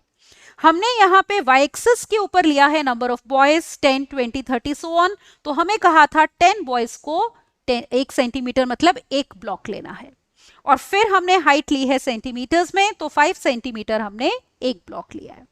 तो हाइट है हमारी 135, 140, 145 एंड सो ऑन. अब देखो आपने क्यूमुलेटिव फ्रीक्वेंसी यहाँ पे लेनी है. तो ऑब्जर्व करते हैं, जब हमारे पास एक तो 135 से स्टार्ट कर रहे हो तो आप किंग दिखाओगे, तो वहां पे 135 पे 0 लोगे. अपर लिमिट पे क्यूमुलेटिव फ्रीक्वेंसी 4 है, तो वहां पे 140 पे कितना आ गया 4. फिर उसके बाद अपर लिमिट 145 पे 12, तो 145 पे हमने ये 12 ली है फ्रीक्वेंसी, क्यूमुलेटिव फ्रीक्वेंसी. फिर 150 अपर लिमिट पे 32, this is 150, this point is 32, ये वाला जो पॉइंट है. फिर उसके बाद 155 पे हमने लेना है 46, तो 155 पे 46 लिया. फिर अपर लिमिट 160 पे लोगे 53. फिर हमने लिया है अपर लिमिट 165 पे 59, तो 165 पे 59 और फिर 170 पे आपने कितना लेना है 60. तो ये जो पॉइंट्स हैं इनको ज्वाइन करके ये आपका बन गया ओगाइव. अब यहां से मीडियन मार्क्स कैसे निकालोगे, तो मीडियन मार्क्स के लिए आपने क्या करना है, यहां पे n/2 लेना है. सम ऑफ फ्रीक्वेंसीज आपका 60 आया है देखो, तो यहां पे अगर हम n/2 निकालेंगे that will be equal to 60/2 which is equal to 30. तो आप क्या करोगे, यहां पे y एक्सिस पे ये नंबर ऑफ बॉयज है ना, तो यहां पे 30 से एक हॉरिजॉन्टल लाइन ड्रॉ करो पैरेलल टू x एक्सिस. जहां पे ग्राफ को मीट कर रही है वहां पे वर्टिकल लाइन ड्रॉ करेंगे. तो ये अप्रोक्सीमेटली आपका देखो 150 पे टच करेगी ये वर्टिकल लाइन. फिर से सुनो, जैसे number of sum of frequencies हमारा कैपिटल N इज 60, तो median marks means n/2th observation हमारी कहां लाई कर रही है, तो वहां पे n/2 हमारा 30 है.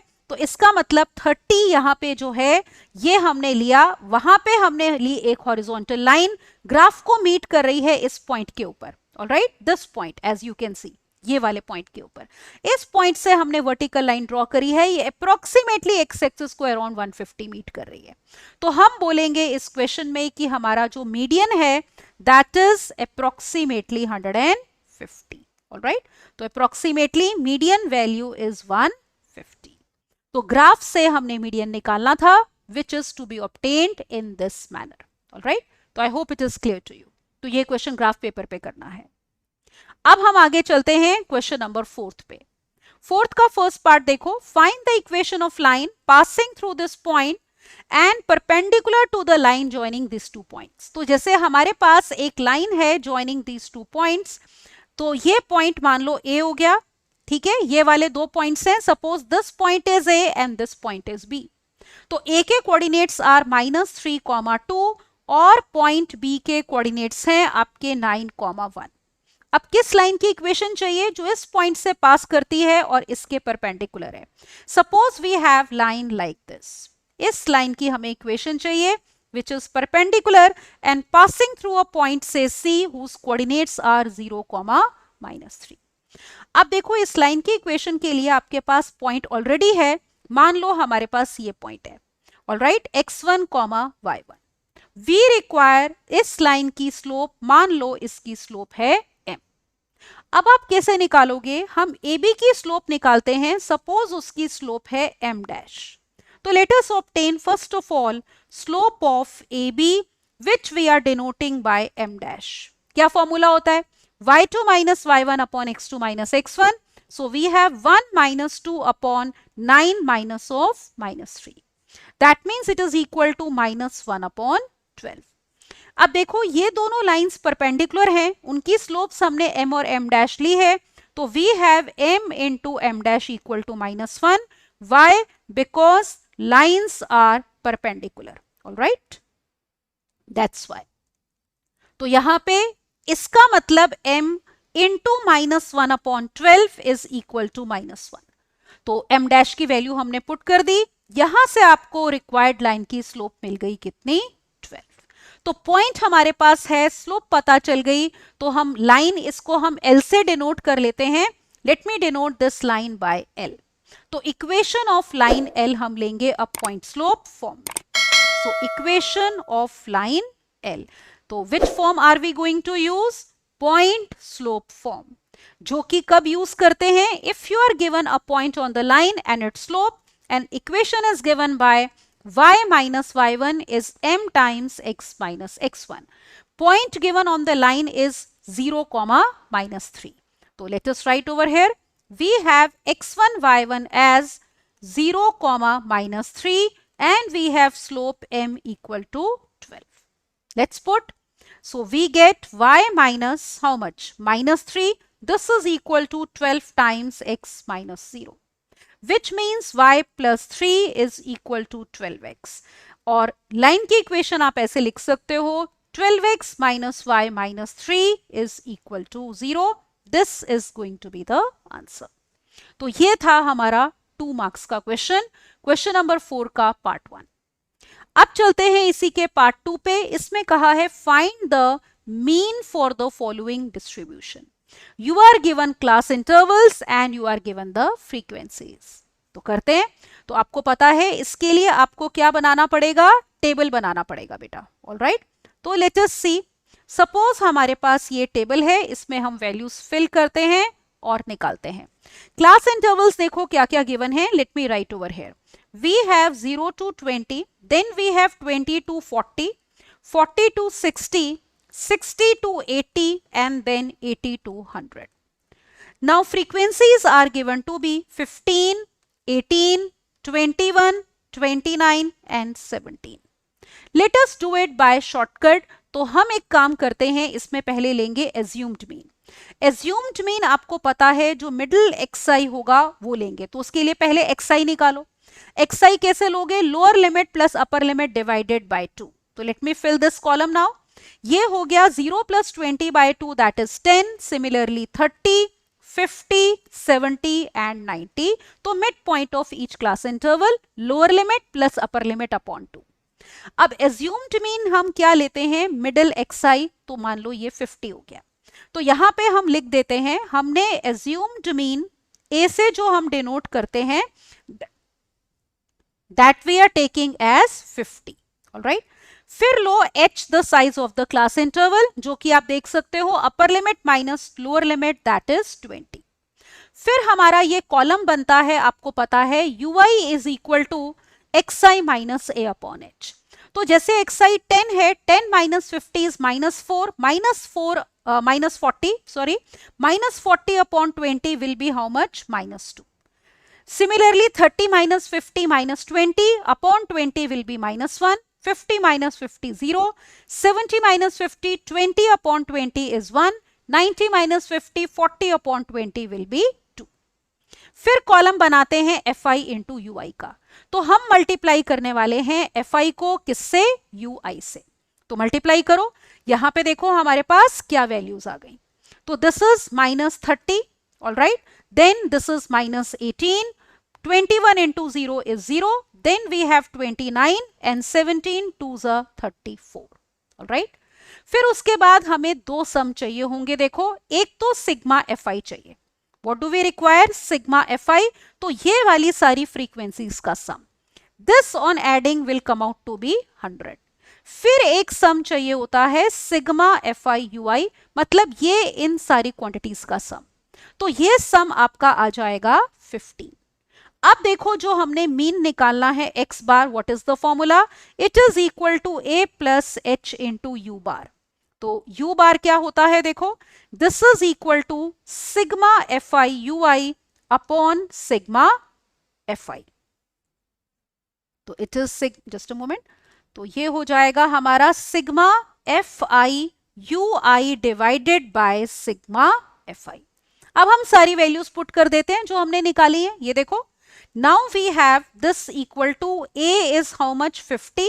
h हमारे पास 20 है. ये सिग्मा fi ui 15 है and this is 100. Is it all right? ये आ जाएगा.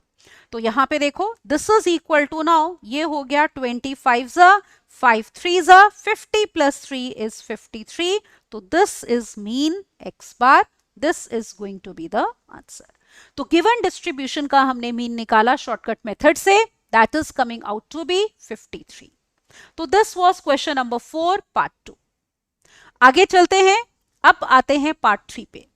पार्ट 3 ये है, a circus tent is cylindrical up to a height of 3 meters and conical above it. तो टेंट आपने देखा है, नीचे सिलिंड्रिकल पार्ट होता है and top is conical. The diameter of the base is 105 meters and slant height of conical part is 53 meters. We have to find total canvas used in making the tent. Canvas मतलब कितना कपड़ा लगा है, तो आपको surface area लेना है. अब देखो, सबसे पहले आपको फिगर विजुलाइज करनी है टेंट की, कि नीचे सिलेंडर है और ऊपर कोनिकल पार्ट है. So you will have to draw the figure also. तो figure would be like this.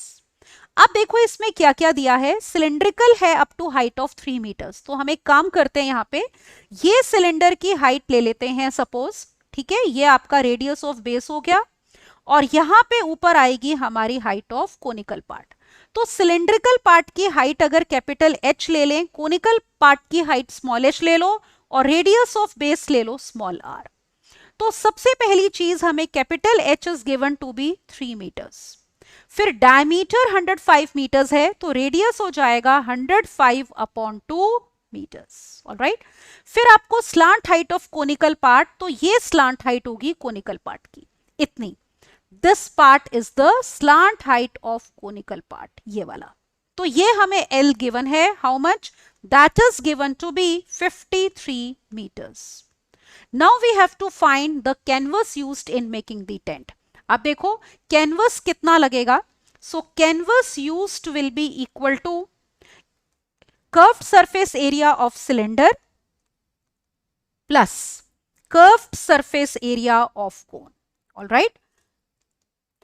अब कर्व्ड सरफेस एरिया ही क्यों ले रहे हैं? देखो, टेंट आपका ग्राउंड के ऊपर होता है, तो नीचे कपड़ा नहीं होता. कपड़ा एक तो ये रेड वाला है और एक ये येलो वाला है. तो रेड वाला कपड़ा is curved surface area of cylinder और येलो वाला is curved surface area of cone. अब आप इनके क्या करोगे? फॉर्मूले अप्लाई करोगे. Now let us apply the formulas. Curved surface area of cylinder is 2 pi r h और कोन का pi r l. अब देखो r सेम है, जो रेडियस ऑफ बेस सिलेंडर का है वही कोन का है.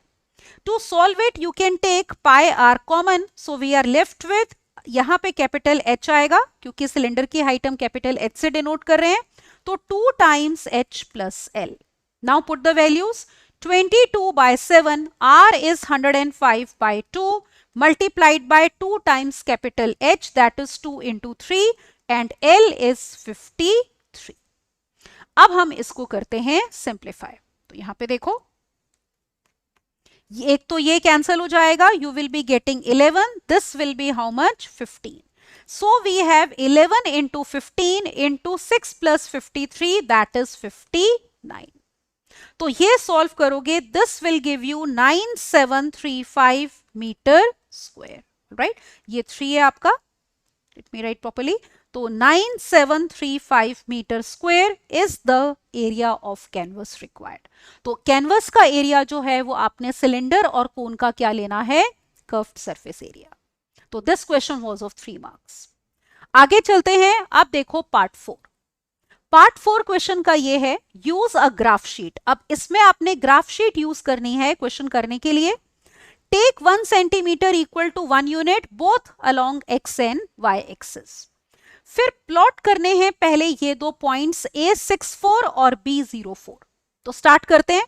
तो सबसे पहले हम यहां पे लेंगे हमारी ग्राफ शीट। ऑलराइट, सपोज ये आ गई हमारे पास ग्राफ शीट। अब सबसे पहले मुझे ये दो पॉइंट्स प्लॉट करने हैं। A है 6,4, तो देखो ये 6 है, ये 4 है। This is point A which is 6,4। फिर B 0,4, तो ये पॉइंट हो गया हमारा B 0,4। फिर आपको कहा है reflect A and B in the origin to get images A dash and B dash. अब देखो कोई भी पॉइंट अगर आपके पास PXY होता है, अगर उसकी रिफ्लेक्शन आप किस में लोगे? ओरिजिन में लोगे। तो that point is given by P dash minus x minus y. तो जैसे A64 है, इसकी रिफ्लेक्शन ये हमारा देखो ओरिजिन है, दिस इज द ओरिजिन। इसमें लेंगे तो आएगा -6 -4, दैट इज A डैश। तो let us now plot that -6 -4। तो ये हमारा पॉइंट हो गया A डैश -6 -4। फिर आपने B की इमेज लेनी है ओरिजिन में B डैश। तो B की ओरिजिन में लोगे तो x कोऑर्डिनेट विल बी 0 और ये हमारे पास आ जाएगा B डैश 0, -4। तो पहला पार्ट हो गया कि प्लॉट करो और फिर रिफ्लेक्ट करो और right the coordinates of A dash B dash. तो A डैश के ये कोऑर्डिनेट्स हैं, B डैश के ये हैं। फिर आपको कहा गया है name the figure A B A dash B dash. उसके लिए हम ये ज्वाइन करते हैं। Let me join A B, फिर ज्वाइन करो ये B A dash, then join A dash B dash and then join A B dash. You can clearly see it is becoming a parallelogram। तो figure parallelogram है और फिर आपको इसका चाहिए पेरीमीटर। तो देखो एक तो क्वेश्चन का फर्स्ट पार्ट ये हमने निकालना था कि जो रिफ्लेक्शन के पॉइंट्स हैं उनके कोऑर्डिनेट्स। तो A dash is -6 -4, B dash is 0, -4। Question का दूसरा पार्ट है आपने फिगर को नेम करना है। तो A B A dash B dash is a parallelogram. Alright, तो ये है हमारा पैरेललोग्राम। ये क्वेश्चन का दूसरा पार्ट है। तीसरा पार्ट है कि आपको इसका चाहिए perimeter. Now let us do the third part. तो पेरीमीटर हमारा हो जाएगा साइड्स का सम। अब आप देखो पैरेललोग्राम है तो अपोजिट साइड्स की लेंथ इक्वल होगी ना। AB will be same as A dash B dash and BA dash will be same as AB dash। तो हम 2 times AB और 2 times AB dash लेते हैं। तो let us take here।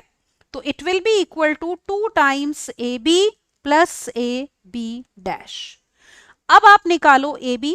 AB तो आपको क्लियरली पता चल रहा है कि ये डिस्टेंस कितना है? 4 यूनिट्स। ये देखो ओरिजिन है और ये 4 है, 6 है सॉरी। तो distance AB is how much? 6 units. और ये जो AB डैश है this we are going to obtain through distance formula. तो पहले हम AB लिख लेते हैं। तो we have AB equal to 6 units. Now let me obtain AB dash. तो उसके लिए देखो A के कोऑर्डिनेट्स थे आपके 6,4 एंड B डैश इज 0, -4।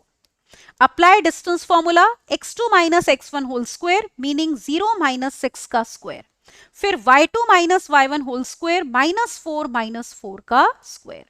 तो this is coming out to be 36 + 64 √100 which is equal to 10 units. तो हम यहाँ पे ये पुट करते हैं, this is equal to 2 times 6 plus 10, that is equal to 16 two ज़ा 32 यूनिट्स। तो यही तीन चीजें निकालनी थी। एक तो ये पॉइंट के देखो कोऑर्डिनेट्स, ये हमने निकाले हैं पहला पार्ट क्वेश्चन का यूजिंग ग्राफ। फिर ये बताना था कि फिगर इज अ पैरेललोग्राम, फिर पेरीमीटर बताना था फिगर का विच इज 32 यूनिट्स। तो I hope this question is clear to you and you have to use graph paper for solving this question, right? And this was of 3 marks. अब next देखो question number 5 का first part. क्या है question? You are given the figure. In the figure, triangle ABC is drawn to circumscribe a circle of radius 3. तो triangle ने circumscribe किया है, मतलब circle अंदर है triangle के, जैसा कि आपको फिगर में दिख रहा है, और रेडियस है सर्कल का कितना? 3 centimetres. Such that the segments BD और DC, दो पार्ट्स हो गए ना इसके, they are of length 6 centimetres and 9 centimetres. तो आपको BD और DC की लेंथ्स दी है, आपको एरिया ऑफ ट्राइंगल एबीसी भी गिवन है। पूरा जो बड़ा ट्राइंगल है एबीसी, उसका एरिया है 54 centimetre square. You have to find the lengths AB and AC, right? तो सबसे पहले ऑब्वियसली जब आप क्वेश्चन करोगे you are going to draw the figure. तो हम एक ट्राइंगल बना लेते हैं। Suppose this is the triangle, इसके अंदर हम इंस्क्राइब करेंगे हमारा सर्कल। तो ये सपोज हमारे पास सर्कल हो गया टचिंग ऑल द 3 साइड्स। तो ये ट्राइंगल है ए बी सी, सर्कल का सेंटर आपका ओ है, और यहां से देखो ये एक तरह से अब B C A B A C क्या है? Tangents to the circle, because they are touching the circle at 1 point only. अब आपको पता है radius is perpendicular to the tangent at the point of contact, isn't it? तो हम अगर ये परपेंडिकुलर देखो ड्रॉप कर रहे हैं, ये भी परपेंडिकुलर है, यहां से ये परपेंडिकुलर आपने ड्रॉप किया, ये इसके ऊपर परपेंडिकुलर ड्रॉप किया। These are denoted by foot of perpendiculars DE and F. ये हमारा रेडियस है R, तो R is given to be equal to 3 centimetres. फिर आप नोटिस करो हमें दिया है कि BD लेंथ कितनी है? दैट इज 6 सेंटीमीटर्स, और ये है हमारी 9 सेंटीमीटर्स। अब हमें क्वेश्चन में एरिया भी गिवन है, तो हम एरिया लिख लेते हैं। Area of complete triangle is 54 centimetre square. Now let us see how to find the remaining 2 sides of the triangle. अब आप नोटिस करो कि आउटसाइड पॉइंट से जब हम एक सर्कल को 2 टेंजेंट्स ड्रॉ करते हैं, you know yes they are equal in length. तो आप नोटिस करो BD और BF एक्सटर्नल पॉइंट B से टेंजेंट्स है ना, तो अगर BD की लेंथ 6 सेंटीमीटर्स है तो यहां पे BFB कितना होगा? 6 सेंटीमीटर्स। फिर CD और CE, these are 2 tangents drawn from an external point to a circle। तो अगर CD 9 सेंटीमीटर्स है तो CEB कितना होगा? 9 सेंटीमीटर्स। हम यहां पे अज्यूम कर लेते हैं, अब देखो AF AE, तो अज्यूम कर लो AF और AE, क्योंकि ये भी लेंथ ऑफ टेंजेंट्स हैं, suppose they are equal to x centimetres.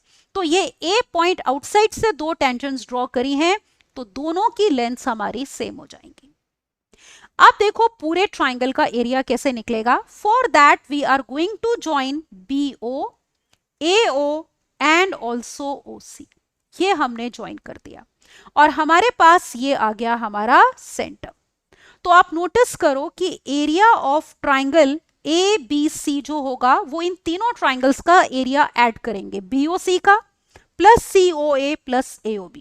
तो it is equal to area of triangle BOC plus area of triangle COA and plus area of triangle AOB। Is it okay? ये area हमें 54 given है। अब BOC का area कैसे निकालोगे? Half base into height, तो it will be half of BC into OD। इसी तरह COA का area half base into height, half of CA into OE। Similarly AOB का area half base which is AB into height which is OF। अब देखो यहां पे ये हो गया, BC लेंथ कितनी है? 6 + 9, और OD रेडियस है R। ये भी R है, this is also R, this is also R।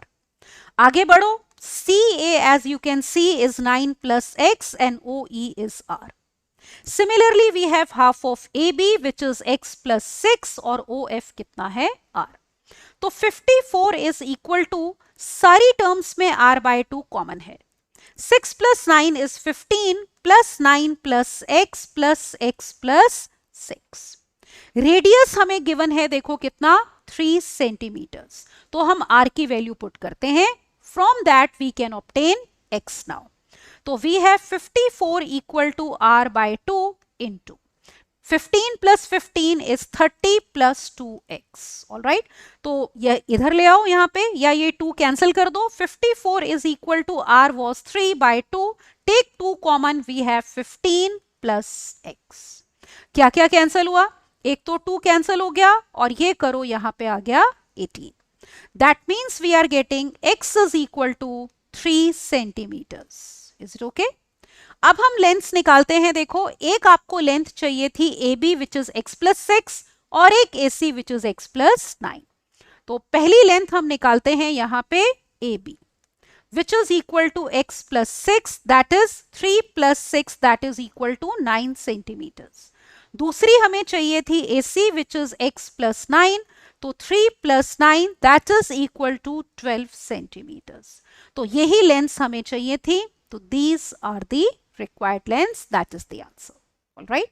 तो यूज हमने किया है एक तो कि एक्सटर्नल पॉइंट से अगर आप दो टेंजेंट्स ड्रॉ करते हो तो they are equal in lengths. Right, let's move on to question number 5 part 2.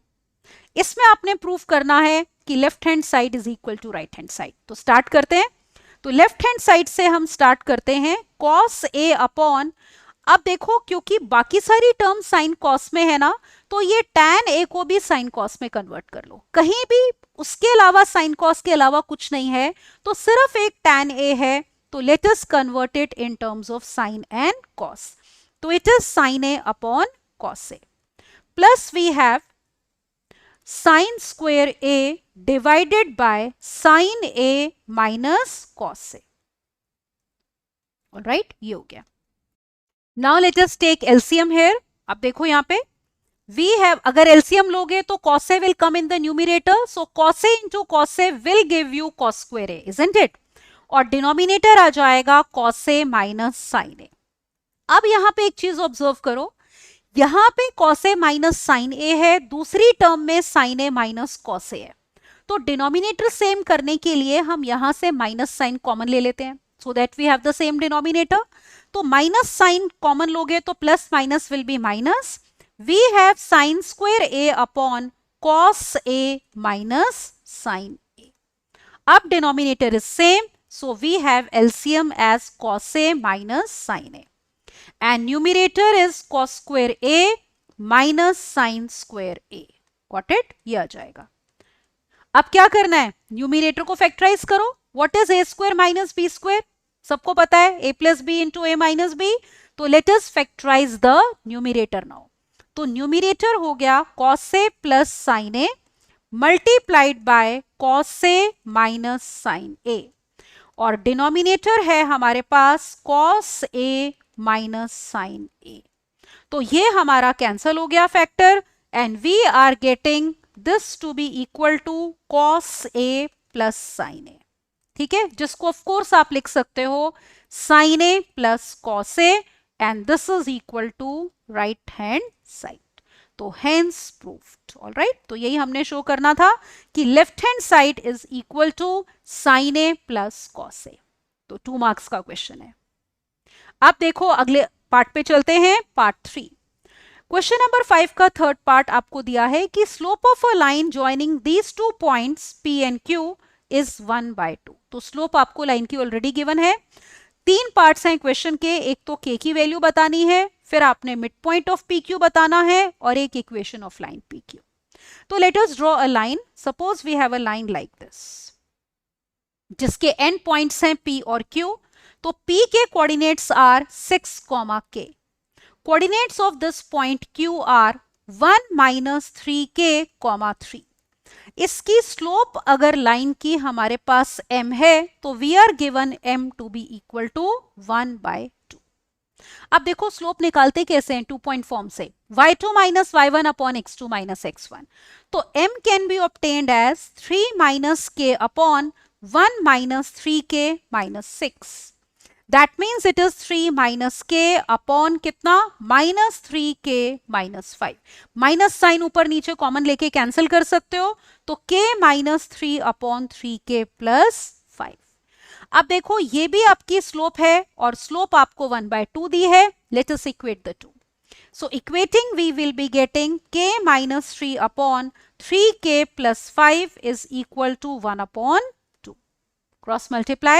So 2k minus 6 is equal to 3k plus 5, which means we have here minus k is equal to 11. तो k की value हमारे पास आई है -11। Alright, ये देखो, तो k पहला part question का हमारा हो गया, k is coming out to be -11।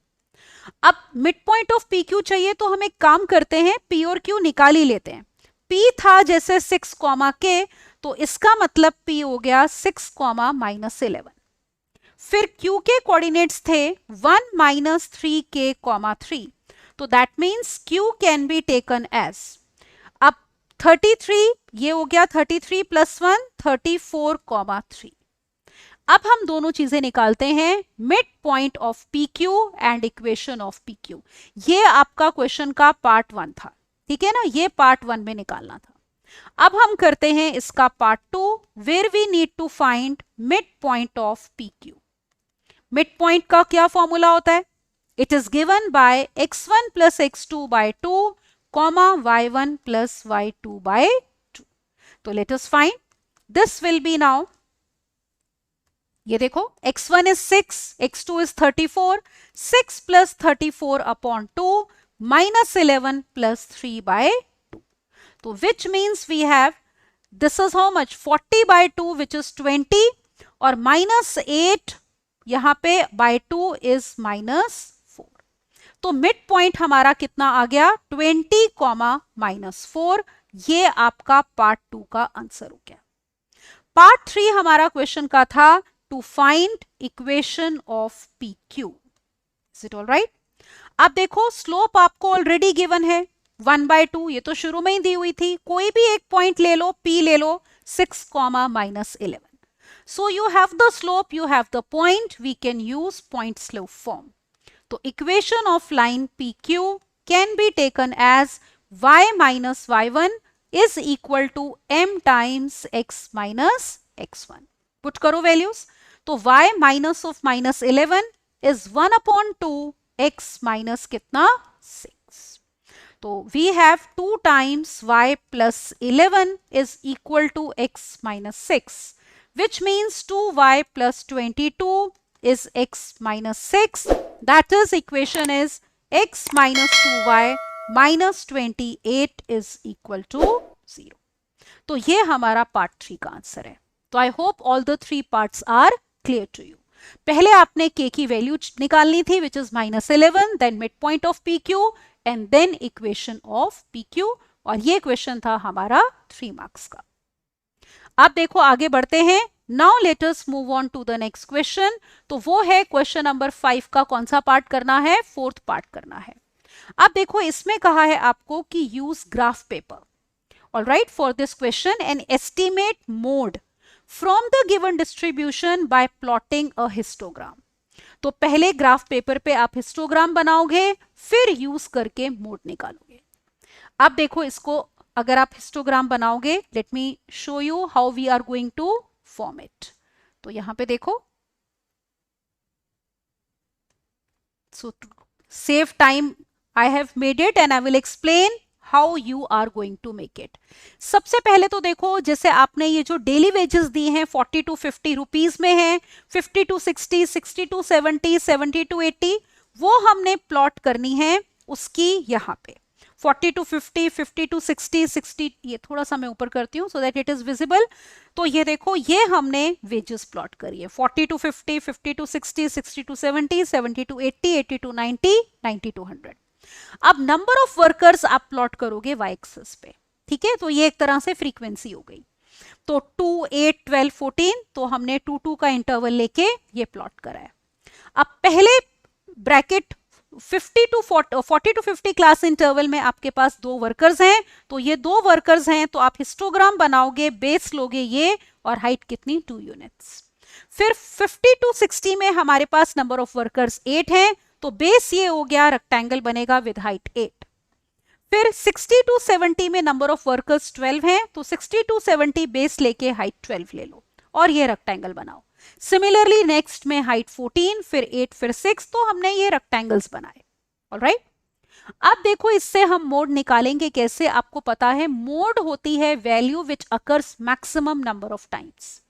तो सबसे पहले आप नोटिस करो कि मैक्सिमम फ्रीक्वेंसी किस क्लास इंटरवल की है।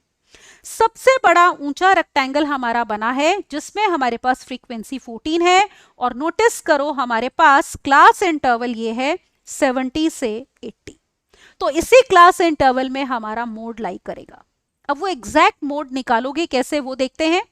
आपने क्या करना होता है, जो ये जो हाईएस्ट रेक्टेंगल आया है इसके जैसे एंड पॉइंट्स हमने लिए हैं बी और सी, फिर जो उसके पिछले वाला रेक्टेंगल है उसमें ये वाला पॉइंट ए लो और इसके पिछले वाले रेक्टेंगल का डी।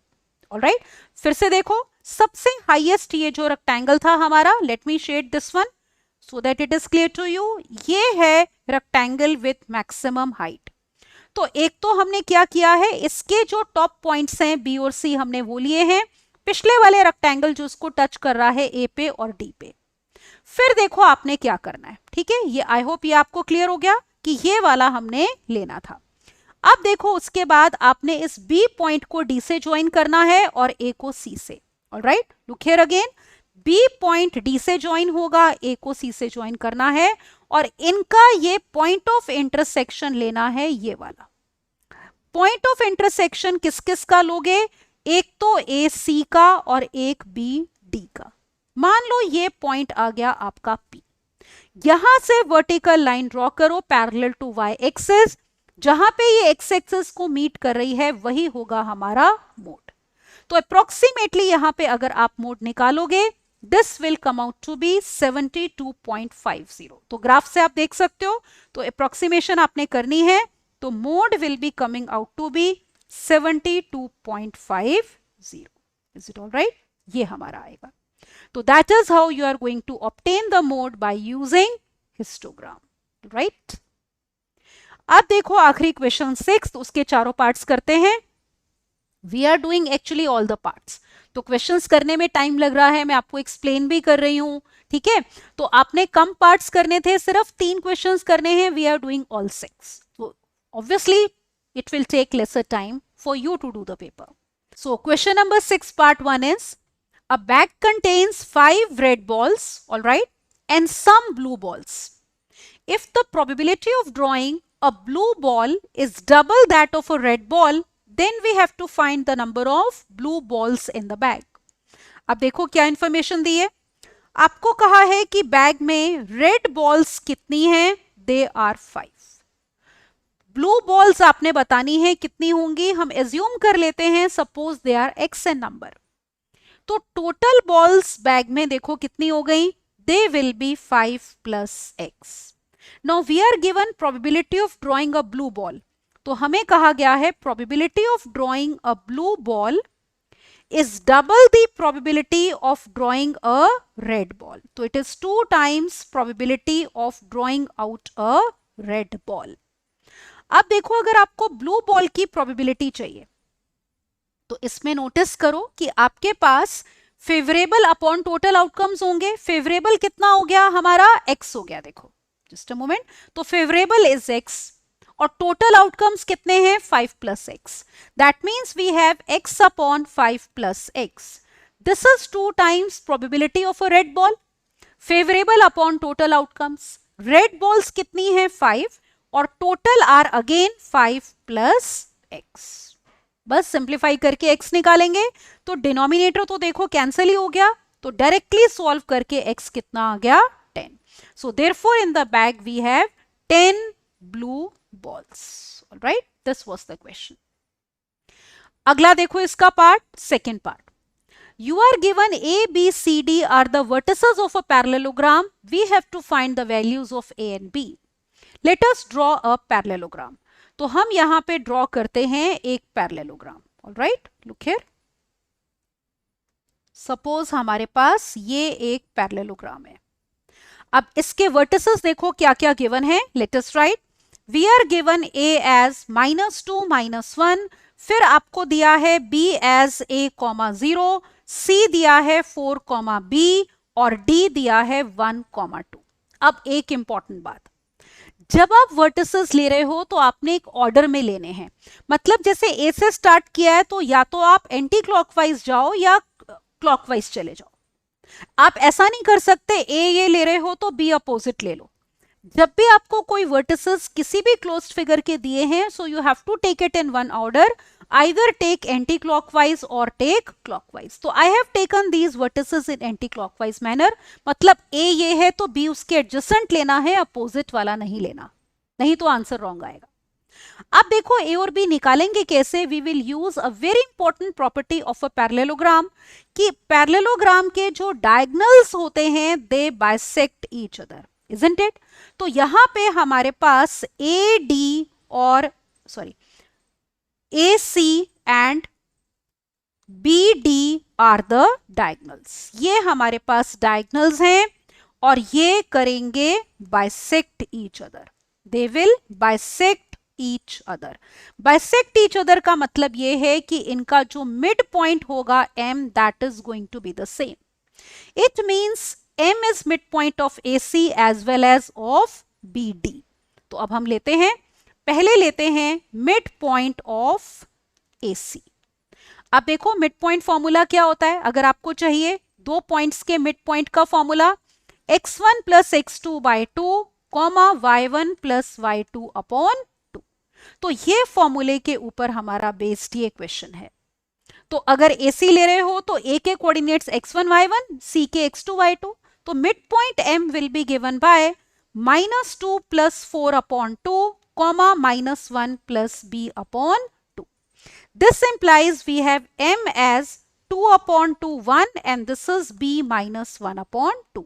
तो एक हमने M के कोऑर्डिनेट्स यहां से निकाले. अब हम लेते हैं मिड पॉइंट ऑफ BD. तो let us take now mid point of BD. तो वो भी M होगा because diagonals are bisecting each other. तो ये लो x1 प्लस x2 मतलब a plus 1 upon 2 then 0 plus 2 upon 2 which means m is given by a plus 1 upon 2 comma 1. तो दोनों ही अगर m हैं तो इनके x और y coordinates we can equate to find the values of a and b.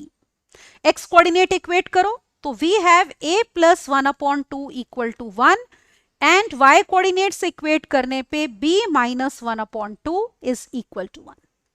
यहां से देखो a आ गया आपका 2 minus 1, that means value of a is coming out to be 1. फिर b की वैल्यू चाहिए तो b is equal to 2 plus 1, that means b is 3. तो this is the answer. Values of a and b are 1 and 3 respectively. Got it? So you can do this question by using midpoint formula कि diagonals of a parallelogram bisect each other, मतलब उनके midpoint same होते हैं. अब इसका देखो third part.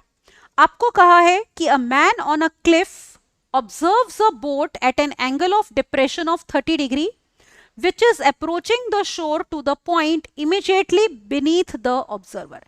जहां पे observer खड़ा है उसके बिल्कुल नीचे बोट ने आना है. With a uniform speed, boat uniform speed से आ रही है तो एक पॉइंट से वो देखता है कि एंगल ऑफ डिप्रेशन 30 डिग्री है. अभी दूर से अगर बोट को नीचे देख रहा है, एंगल ऑफ डिप्रेशन होता है जब आप अपने आई लेवल से नीचे की कोई चीज देखते हो. ऑलराइट, तो मैन क्लिफ के ऊपर है, वो ऊपर है. फिर वो ऑब्जर्व करता है कि 6 minutes later angle of depression change होके 60 डिग्री आ जाता है. जैसे जैसे कोई चीज पास आएगी तो एंगल ऑफ डिप्रेशन बढ़ जाएगा. तो आपको बताना है time taken by the boat to reach the shore. अब इसमें भी सबसे पहले you will have to draw the figure. Is it all right? तो फिगर देखो आपकी कुछ ऐसे आएगी. जैसे ये हमारे पास मैन है क्लिफ के ऊपर. This is the position of the man and BC is the cliff. All right? तो यहां पे इसकी हाइट हम h अज्यूम कर लेते हैं. तो let us take CB to be equal to h. फिर आपको कहा है कि 30 डिग्री एंगल ऑफ डिप्रेशन है पहले. तो यहां से मान लो पहले बोट की पोजीशन A है, तो यहां से जब वो देख रहा है तो एंगल ऑफ डिप्रेशन मतलब ये वाला एंगल. तो हॉरिजॉन्टल लेवल अगर ये है तो अल्टरनेट एंगल्स इक्वल होते हैं, तो ये एंगल 30 हो गया. फिर मान लो A से D तक जाने में बोट को कितना टाइम लगा है, 6 मिनट्स लगे हैं. तो 6 मिनट्स में बोट D पॉइंट तक पहुंच गई. तो यहां से एंगल ऑफ डिप्रेशन ये टोटल कितना था, 60 डिग्री. अब मैन यहां से बोट को देख रहा है, तो this total is angle of depression. तो अल्टरनेट एंगल्स इक्वल होते हैं, तो ये एंगल हो गया 60 डिग्री. ये आपका वो पॉइंट है जहां पे बोट को पहुंचना है इमीडिएटली बीनीथ द ऑब्जर्वर. तो बोट को A से B तक पहुंचने में टोटल कितना टाइम लगेगा, that you have to find out. तो हम एक काम करते हैं, हम इस डिस्टेंस को x अज्यूम कर लेते हैं और ये y, and let us see what is the relation between x and y. तो अज्यूम कर लो कि let distance AD be equal to x और ये जो डिस्टेंस है DB that is equal to y. अब हमने ये अज्यूम कर लिया था कि CB कितना है, h है. ऑलराइट. अब जैसे मैंने कहा था, जब भी आप हाइट एंड डिस्टेंसेस का क्वेश्चन करते हो, we look for right triangles. तो सबसे पहले इस ट्राइंगल में देखो, हम ये लेते हैं CAB, बड़े वाला ट्राइंगल. तो let us take now triangle CAB. अब हमें किस में इंटरेस्ट है, देखो बेस में और परपेंडिकुलर में. तो tan रेशो लेंगे. तो let us take tan 30 degree. It will be perpendicular upon base. That means h upon base कितना है, total AB which is x plus y. तो tan 30 डिग्री होता है 1 upon root 3. This is equal to h upon x plus y. Let us call this as 1. फिर छोटे वाला triangle लो, right triangle CDB. Now let me take triangle CDB. Again we are interested in base and height. तो हम tan लेंगे ratio, और angle अब की बारी कितना है इसमें, 60 डिग्री. तो tan 60 degree is equal to perpendicular upon base that is h upon y. तो tan 60 डिग्री होता है √3. This is equal to h upon y. यहां से आप h निकाल लो, ये हो गया √3y. ये हम h की वैल्यू पुट करते हैं 1 में. Is it all right? Let us put in 1. So let's see what do we get. तो 1 में पुट कर रहे हो तो हमारे पास ये आ गया कि 1 upon √3 is equal to h is √3y and divided by x plus y. Cross multiply, x plus y is equal to 3y which means x is equal to 2 times y, और we can say y is x upon 2. Is it all right? अब आप notice करो यहाँ पे कि अगर आपके पास A से D तक जाने में 6 मिनट लगे हैं, तो ये डिस्टेंस आधा है. यूनिफॉर्म स्पीड है तो टाइम हाफ लगेगा.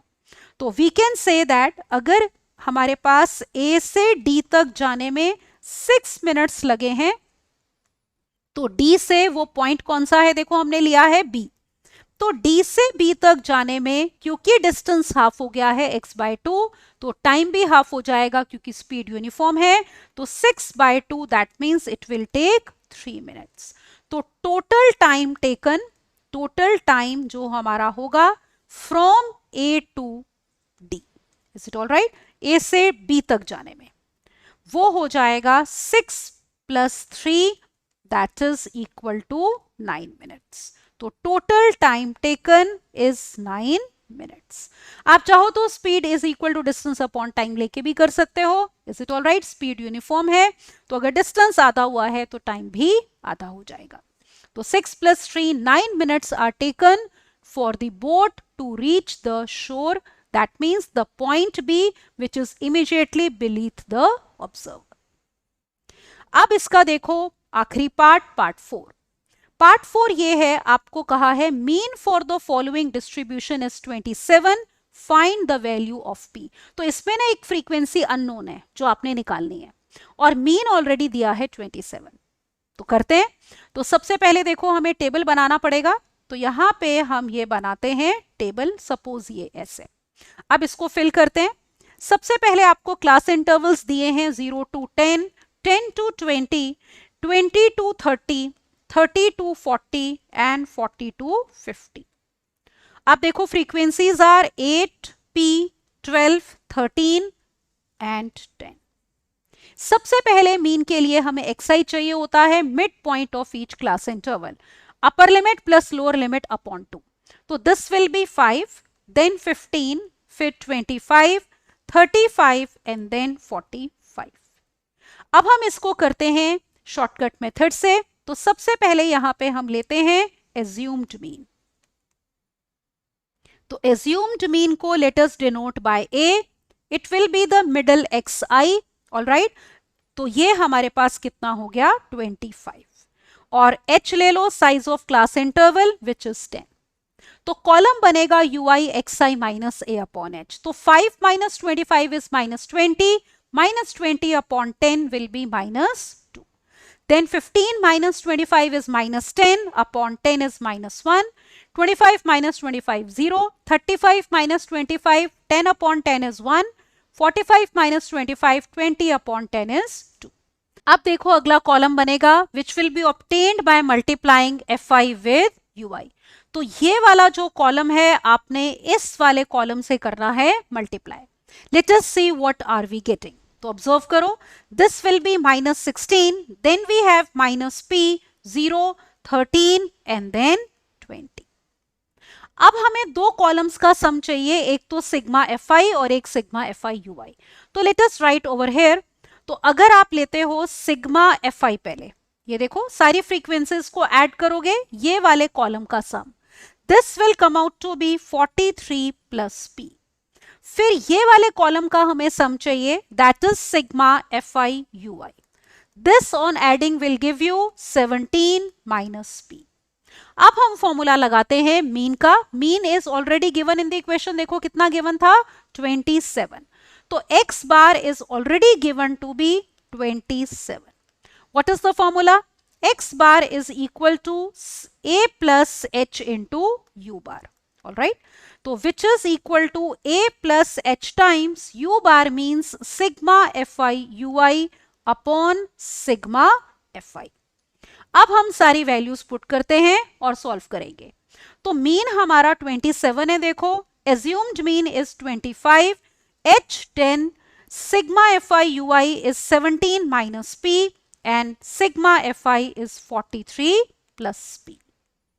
सॉल्व करने के लिए पहले 25 को इस तरफ लेकर आओ. So we have now 2 is equal to 10 times 17 minus p upon 43 plus p. यहां पे देखो 2 कैंसिल कर दो, ये 1 आ गया और ये 5. Now let us cross multiply.